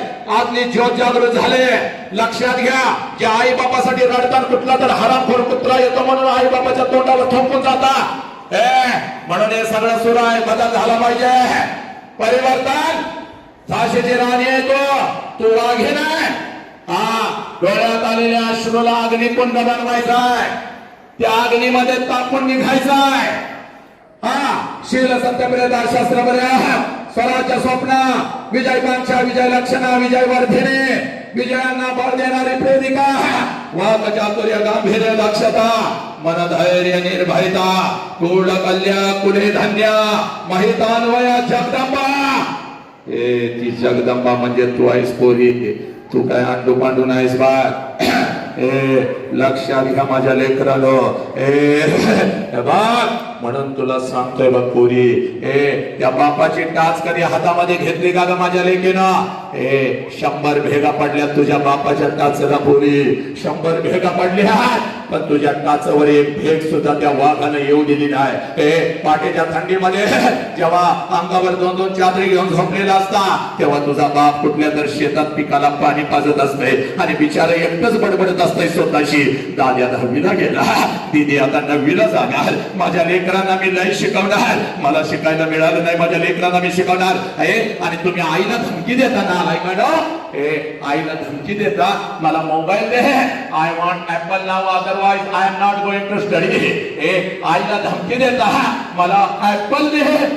आई म्हणती पोरी बापाला लय कर्ज झालंय, पुढच्या वर्षी घेऊया का. मग मी म्हणते बा मी काय तर करते बा. अगं अन्नाच्या ताटावर बाप येऊन बसतो की ग, एक घास मुखात आहे एक घास हातात आहे. आणि तुझी आई म्हणते अहो ऐकलं का हो, पोरगीला मोबाईल घेऊन द्या हो, पोरगीला मोबाईल घेऊन द्या, नाहीतर काय तर करून घेतो म्हणते. जेवणाच्या ताटावरचा तुझा बाप उठतो की का पोरी. नरड्यातला घास काढता येत नाही म्हणून कसा तर घेतो बा, आणि हातातला घास ताटातच टाकतो. तुझी आई म्हणते अहो जेवण तर करून घ्या. गप ग जेवण कधी पण येईल, पण माझ्या लेकीचा प्रश्न आहे. कुठल्या तर मित्राकडे जाऊन तुझा बाप झुकतो आणि म्हणतो माझ्या लेकीला एक मोबाईल घेऊन द्यायचा आहे, एक 20,000 रुपये उसने देशील का रे बाबा. ठीक आहे रे बाबा 20,000 रुपये उसने दे, पुढच्या महिन्यात तुझं पैसे देतो. पोरीनं तुमच्या हातात मोबाईल पडतो आणि रात्रीच्या 12 वाजेपर्यंत कुठला तर हरामखोर कुत्रा कुठल्या राज्यातला कुठल्या जिल्ह्यातला तुला काही माहित नाही आणि त्याच्यावर चॅटिंग करत बसता. आई म्हणते पोरी रात्रीच्या 12 वाजले काय करते, तुला काय कळतं. मग माझा अभ्यास आहे की आई बापाच्या डोळ्यात धूळ जगता, या शिक्षकांच्या डोळ्यात धूळ जगता आणि कुठला तर हरामखोर त्याचाच फायदा घेतो.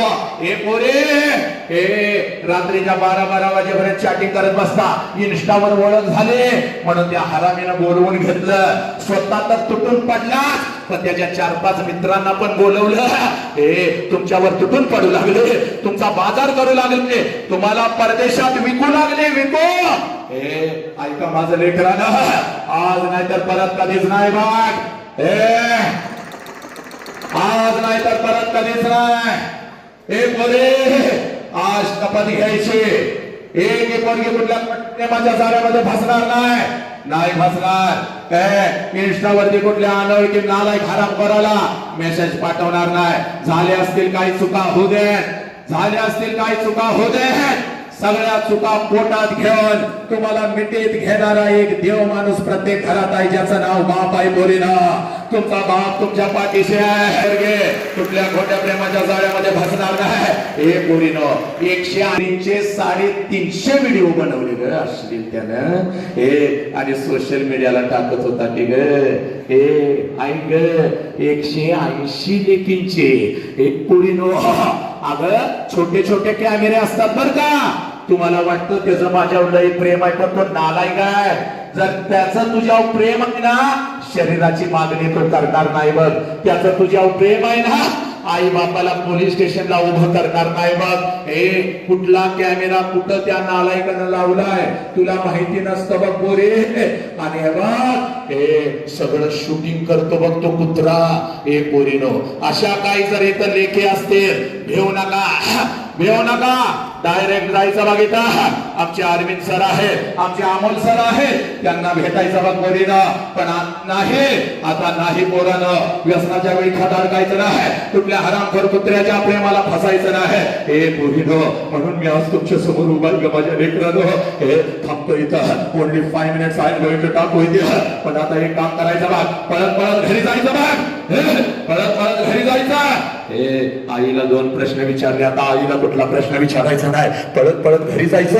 आणि समोर बाप आला आपल्या बापाला कडकडून मिठी मारायची, एवढ्या घट्ट मिठी मारायची, एवढ्या घट्ट मिठी मारायची बापाला, एवढ्या घट्ट मिठी मारायची.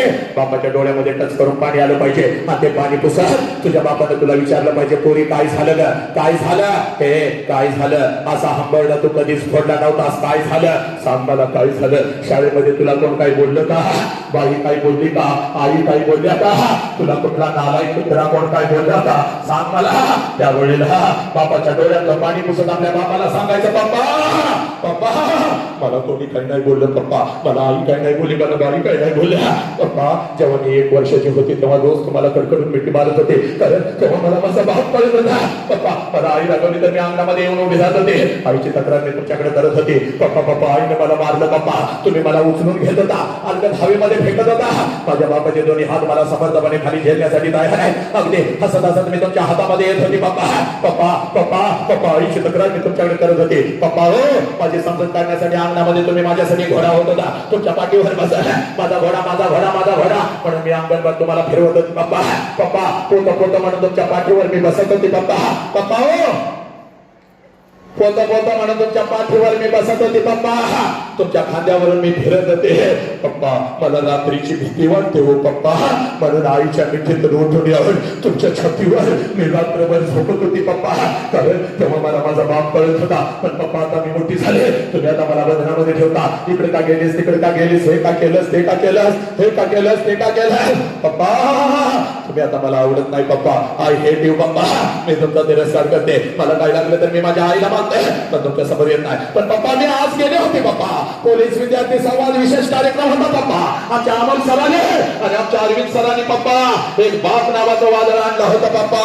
आणि माझा हरवलेला बाप मला आज परत मिळाला पप्पा. म्हणून मिठी मारते पप्पा, माझा हरवलेला बाप मला परत मिळाला पप्पा. हे पुराणा पळत पळत आज घरी जायचं, त्या बापाला कडकडन मिठी मारायचे. कारण बापाची किंमत त्या पोराला विचार, ज्याचा बाप त्याला लहानपणी सोडून निघून गेलाय बघ. ए बापाची किंमत त्या पोराला विचार. ए पोरीनो, ए कधीतरी एखाद्या अनाथ आश्रम मध्ये जायचं. 6-7 वर्षाचा पोरगा हातामध्ये थाळी घेऊन भात खात बसलेला असतं. त्या पोराला हळू विचारायचं, तुझ्या बापाचं नाव काय रे? एक मदत द्या. काय होत नाही, काळजी करू नका पोरीनं. हे आपल्या आई बापासाठी परिवर्तनाचे अश्रू आहेत. हे लय अगोदर यायला पाहिजे होते. नालायकानं परीक्षा झाल्या की घरदार सोडता कुठल्या तर कुत्र्यासाठी. लय ट्रोल होतोय बघ या देशामध्ये. मी सगळ्यांच्या विरोधात जाऊन तुमचं प्रबोधन करतोय. रडू नका, आणि रडायचं तर त्या अश्रूमध्ये टाकून निघा. चला तुमच्या शरीराचा तुकडा होता ना नाही भगवान. चला 30-30 नरादम तुटून पडतात तुमच्यावर. 17-18 वर्षाच्या पोरं गांजा पिऊ लागल्यात आमचे, पब मध्ये नाचू लागले. आणि हा वेळ का आम्हाला तोडायचा आहे, आणि त्यासाठी तुमची गरज आहे पोरांनो. कारण तू कोण आहेस? वीर शिवाजी की गाता है उसको याद जुबानी थी, बूंदे में हर बोलों के मोह हमने सुनी कहानी थे. खूब लड़े मर्दानी वाता, झाशी वाली राणी आहेस तू, माझी अहिल्या आई आहेस तू, माझी सावित्री माई, माझी रमाई आहेस तू, लक्ष्मी माझी लक्ष्मी बाई. हा पोरीना खनकरवा, खनकरवा. राष्ट्राला तुमची गरज आहे. माझं काही होऊ दे, माझी काळजी करू नका. कारण यातून एक लेख पेटून उठली तर ती एक लेख उद्याची आऊ जिजाऊ असू शकते. एक आऊ जिजाऊ छत्रपतींना जन्म देते, एक छत्रपती संभाजी राजांना जन्म देत आहे. संभाजी राजांचं बलिदान घेऊन असंख्य क्रांतिकारक पेटून उठतात आणि पुन्हा राष्ट्र घडतं पोरांनो. येऊ दे डोळ्यात किती अश्रू आलात. आपल्या बापासाठी घरी जाऊन आज बापाला कडकडून मिठी मारायचे. आज घरी गेल्या गेल्या दिस इज युअर होमवर्क. बापाला मिठी मारायचे. कारण पोलीस शेवटची 5 मिनिटं घेतो बा. तिकडे बा पोलीस स्टेशन असा तुझा बाप उभा असतो, नीट ऐकायचं आहे नालायकानं. तिकडे बा हे पोरे, पोलीस स्टेशन असा तुझा बाप उभा आहे. बापाच्या पाठीमागे तुझी आई उभी आहे. हे बापाचा शर्ट अश्रूने भिजलेला आहे, आईचा पदर अश्रूने भिजलेला आहे. पोलीस स्टेशनची सगळी जमीन अश्रूने भिजलेली आहे. आणि बाप ग, बाप ज्या बापानं तुला ग लहानाचं मोठं केलं, तो बाप आहे ना ग. तो बाप आहे ना, तो बाप आहे ना, तो बाप आहे ना, तो बाप आहे ना. पोलिसांच्या समोर असा झुकलेला असतो. आणि पोलिसांना काय सांगतो, इकडे बघ. साहेब, हो साहेब, काही वाटेल ते करा. हो साहेब, साहेब काय वाटेल ते करा. माझ्या पोरगीला शोधून काढा साहेब. 2 दिवस झालं शाळेला म्हणून गेले, 2 दिवस झालं कॉलेजला म्हणून गेले, आणि माझी पोरगीच घरी परत आली नाही साहेब. माझी पोरगीच घरी परत आली नाही साहेब. माझ्या लेकराला शोधून काढा. माझी काय चूक साहेब. साहेब गावाकडचं सगळं विकलं, कर्ज काढलं. हो साहेब, माझ्या लेकीला शिकवायचं होतं, माझ्या लेकीला अधिकारी करायचं होतं. माझी लेक शिकली साहेब, पण काल परीक्षेला म्हणून गेले आणि माझी लेक बाहेरच आली नाही साहेब. काय करू साहेब, काय करू मला सांगा. हे पोरीना या सोशल मीडियाच्या माध्यमातून कोणता नालायक हराम करतो तुला तुझ्या आयुष्यामध्ये येतो. तुझ्यापेक्षा वयानं 10 वर्षांना मोठा झाला, मावाडा गांजाडा, स्वतःचे अंडरपॅन्ट घेण्याची प्रतिष्ठेची लायकी नाही. हे असा नालायक हरामखोर कुत्रा तुझ्या आयुष्यामध्ये येतो. तुला एखादा मोबाईल काय देतो, तुझ्याशी गोडगोड काय बोलतो. हे आणि 20 वर्षाच्या आई बापाने तुम्हाला तळ हाताच्या खोडात जपलं. त्या आई बापाच्या तोंडावर पच करून थोपून निघून जाताना तुम्हाला लाज नाही का जो वाटत आहे तुम्हाला? तिला बाहेर घ्या, बाहेर हवेमध्ये घ्या, मी जागा करून देतो. आणि बाहेर डॉक्टर एखादी असतील तर बोलवा, जरा साखर पाणी द्या, काय होत नाही. बाहेर घ्या, इथं बाहेर घ्या. तिथं आतमध्ये तिला फॅन नसेल, हे नसेल, तिथून घ्या बाहेर सगळे. कोण असेल तर एखादा आपलं घ्या, उचला लेके आपल्या लेके आहे. गुड टच बॅड टच करतो माझ्या. हा काय होत नाही. जागा सोडले बघ. कॅमेरे इकडे रे, कॅमेरे नको तिकडं. जरा काय नाही तयार व्हा, व्यसन करू नका. लय मोठी जिम्मेदारी आहे तुमची आमच्यावर. आणि बाप पोलिसांना सांगत असतो, साहेब माझ्या लेकीला शोधून काढा साहेब. हे बोले ना, या सोशल मीडियाच्या माध्यमातून कोणता नालायक हरामखोर कुत्रा तुमच्या आयुष्यामध्ये येतो. तुम्ही त्याची गोडगोड काय बोलतो. तुम्हाला एखादा मोबाईल काय घेऊन देतो आणि 20 वर्षाच्या आई बाबाने तुम्हाला तळ हाताच्या घोडासारखं जपला. त्या आई बाबाच्या तोंडावर पच करून थोपं निघून जाताना लाज वाटत नाही का? हे प्रेम आहे का पोरे? हे प्रेम आहे का? जे प्रेम तुझ्या शरीराचं तुकडं करतं हे प्रेम आहे का? जे प्रेम तुझ्या शिकण्याच्या वयामध्ये नको त्या मार्गाला तुला घेऊन जातं हे प्रेम आहे का? जे प्रेम तुझ्या शरीराचं मिक्सर मध्ये घालून बारीक करतं हे प्रेम आहे का? हे पोरी, बापाला एक पेन मागत होतीस 5 पेन आणत होता. बापाला एक चप्पल मागत होतीस 2-2 चप्पल देत होता. बापाला एक शर्ट मागत होतीस 5-5 ब्रँडेड कपडे देत होता. मग तो बाप तुझ्या मनाच्या विरोधात तुझं लग्न कसं करेल सांग पोरी. हे तुझं शिकायचं वय आहे माझ्या लेकरा. हे तुझं शिकायचं वय आहे. या वयामध्ये शिकून तो फक्त स्वतःच्या पायावर उभे राहा. तुझ्यासाठी राजकुमारांना उभी करण्याची ताकद तुझ्या बापामध्ये आहे पोरी. तुझ्यासाठी राजकुमार. एक मुलगी खोट्या प्रेमाच्या जाळ्यामध्ये फसणार नाही. एक मुलगी घर सोडून निघून जाणार नाही. यावेळेला शपथ घ्यायची. हे पोरीनो, आणि पोलीस स्टेशनला बाप येतो ग, तिथं येता हातावर मेहंदी काढून येता. तिथं बाप हातावर मेहंदी काढून येता. तिथं बाप तुला म्हणतो दीदी घरला चल, दीदी घरला चल. अगं प्रेमाच्या विरोधात मी नाही ग दीदी घरला चल दीदी. अगं एखादा अधिकारी पोरगा असता तर हो म्हणाला असतो. दीदी एखादा चांगला शेतकरी असता तरी हो म्हणाला असतो. अगं दीदी एखादा निर्व्यसनी असता तरी हो म्हणाला असतो. पण हे मावाड आहे, हे गांजाड आहे, हे दारू पित आहे. हे पोरी तुला हे विकल ग. त्या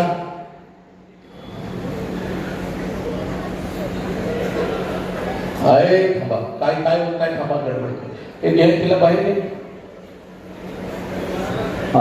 जरा इकडे जरा सगळा मोकळा करा. जरा सर बाळाला जरा मोकळं करा. जरा रस्ता तयार करा. बाईला उचल दिला. थांब गा.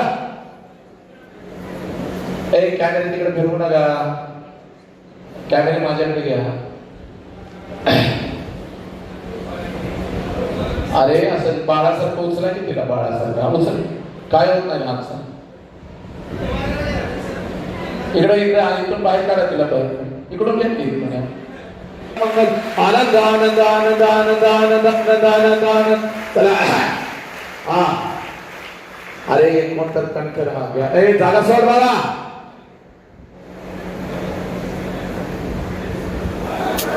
अरे जागा सोड. बापावर केस दाखल करून जाता पोरीला. आणि बापावर केस दाखल करून जाता त्या नामाचा हे पोरगे खोट्या प्रेमाच्या जाळ्यामध्ये फसणार नाही. एक पोरगे आपल्या आई बापाला सोडून जाणार नाही. एक पोरगा व्यसन करणार नाही. इथं काही आया बसलेल्या आहेत, जवळच बसलेल्या आहेत. ज्यांचे लेकरं इथं आलेले त्या आयाने जरा हातवरती करा. बिंदास हातवरती करा आणि जागेवरती उभा राहा. आयानं जागेवरती उभा राहा. आज नाहीतर परत कधीच नाही. आज नाहीतर परत कधीच नाही. आज या सगळ्या आयानं विनंती करतो इथं जरा माझ्या जवळ या लवकर. इथं माझ्या जवळ या लवकर. सगळ्या माताला या. त्या दोघी माता उभा राहिलेल्या इथं या. आणि मी काय सांगतोय जरा आता नीट ऐकायचं बरं ना. शेवटचा 1 मिनिट राहिलाय बा. शेवटचा 1 मिनिट राहिला आहे. मी काय सांगतोय तेवढं नीट ऐकायचं. आया नाही तर उभं राहा, माता नाही तर उभं राहा. ज्यांचे लेकरं इथं आले. छत्रपती नसते, बुद्ध नसते, तू नसतेस, मी नसतो, कोणीच नसतं बा. आणि ही माऊली आज तुझ्या समोर उभी आहे. कोणाची मम्मी माझ्या समोर आलेली आहे हात वर करा. चला लवकर हात वर करा. कोणाच्या आया माझ्या समोर आलेल्या आहेत त्या लेकरांनी हात वर करा. चला मम्मी माझ्या समोर आलेली आहे.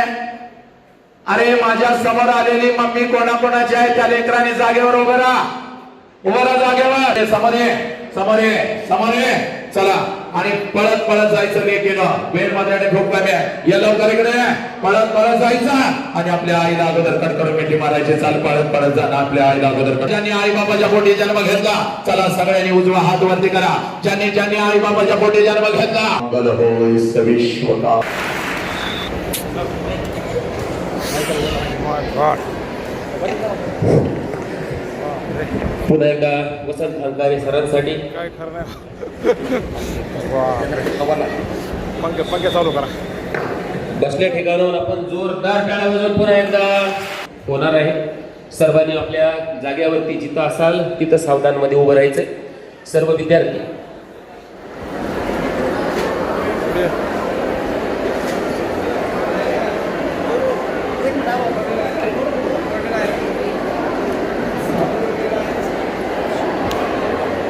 बाहेर जाण्यासाठी फारशी गर्दी गडबड करू नका कारण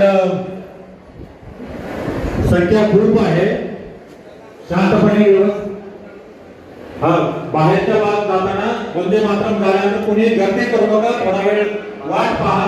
जागा झाल्यानंतर बाहेर निघायचे. आपण आलो आणि बाहेर जाताना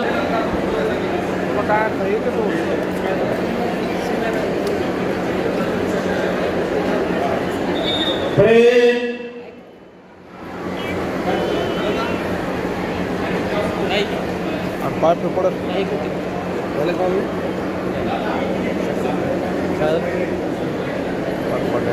अगोदर या ठिकाणी वंदे मातरम होईल.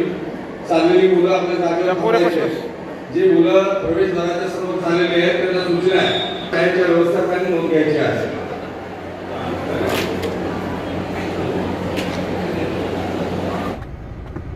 चला सर चला. हो ते गरमीमुळे बी बरंच झालंय. आम्हाला रडू येईल ते मध्ये. नाही बाबा बदल. 2 सप्टेंबरला तारीख कुठं आहे फोन करतो. एक अर्ध्या तासात कळवतो मी. हा आम्ही आता इकडे लातूरला आहे. हा मग काल रात्री 7:12 निघालो. पहाटे संपवला. लगेच आता रत्नागिरी गाठायचे. लगेच बापरे. आणि तू आहे ना तुझ्यासारखी लेकरं आहेत म्हणून ताकद आहे. माझं काय आहे ढेकळा आहे मी नुसता पळतोय. हा पण आज जवळजवळ 10,000 लेकरं होती. हो 10,000 म्हणजे लातूर आपले SP साहेब आहेत ना सर लातूर जिल्ह्यात अहमदपूर शिक्षण पॅटर्न आहे सर. त्याच्यातले सगळे विद्यार्थी होते. त्यांनी एवढा मोठा घेतला होता. प्रचंड सुंदर लेकरं बरं का. भेटूया लवकर भेटूया. हा यायला लागलोय. हा गेलंय गडबडीत. हा ओके तर मी काही टेन्शन घेत नाही. मला राष्ट्राचं काम एवढं पडलंय आपल्याला आणि या इतिहासामध्ये तुझं नाव असणार आहे माझ्या बरोबर असं. बापू माझा लक्षात घे. हा लई मोठी करायची साधी सुधी नाही करायची. प्रत्येक कार्यक्रमाच्या बाहेर प्रोडक्ट सहित करतो मी. काय काय काळजी. हा ओके लेकर. नंबर 1 वर आणि जवळपास सगळे कॉलेजचे इथं विद्यार्थी आले होते आज. खूप छान झालं. तरी जवळपास सर 1 तरी विद्यार्थी मध्ये थांबले आम्ही जागा नसल्यामुळे. ते हॉल आणि हे ओपनच कार्यक्रम पाहिजे आपल्याला. पण ते दिवाळीच्या नंतर ना जगात सोपं अवघड काम.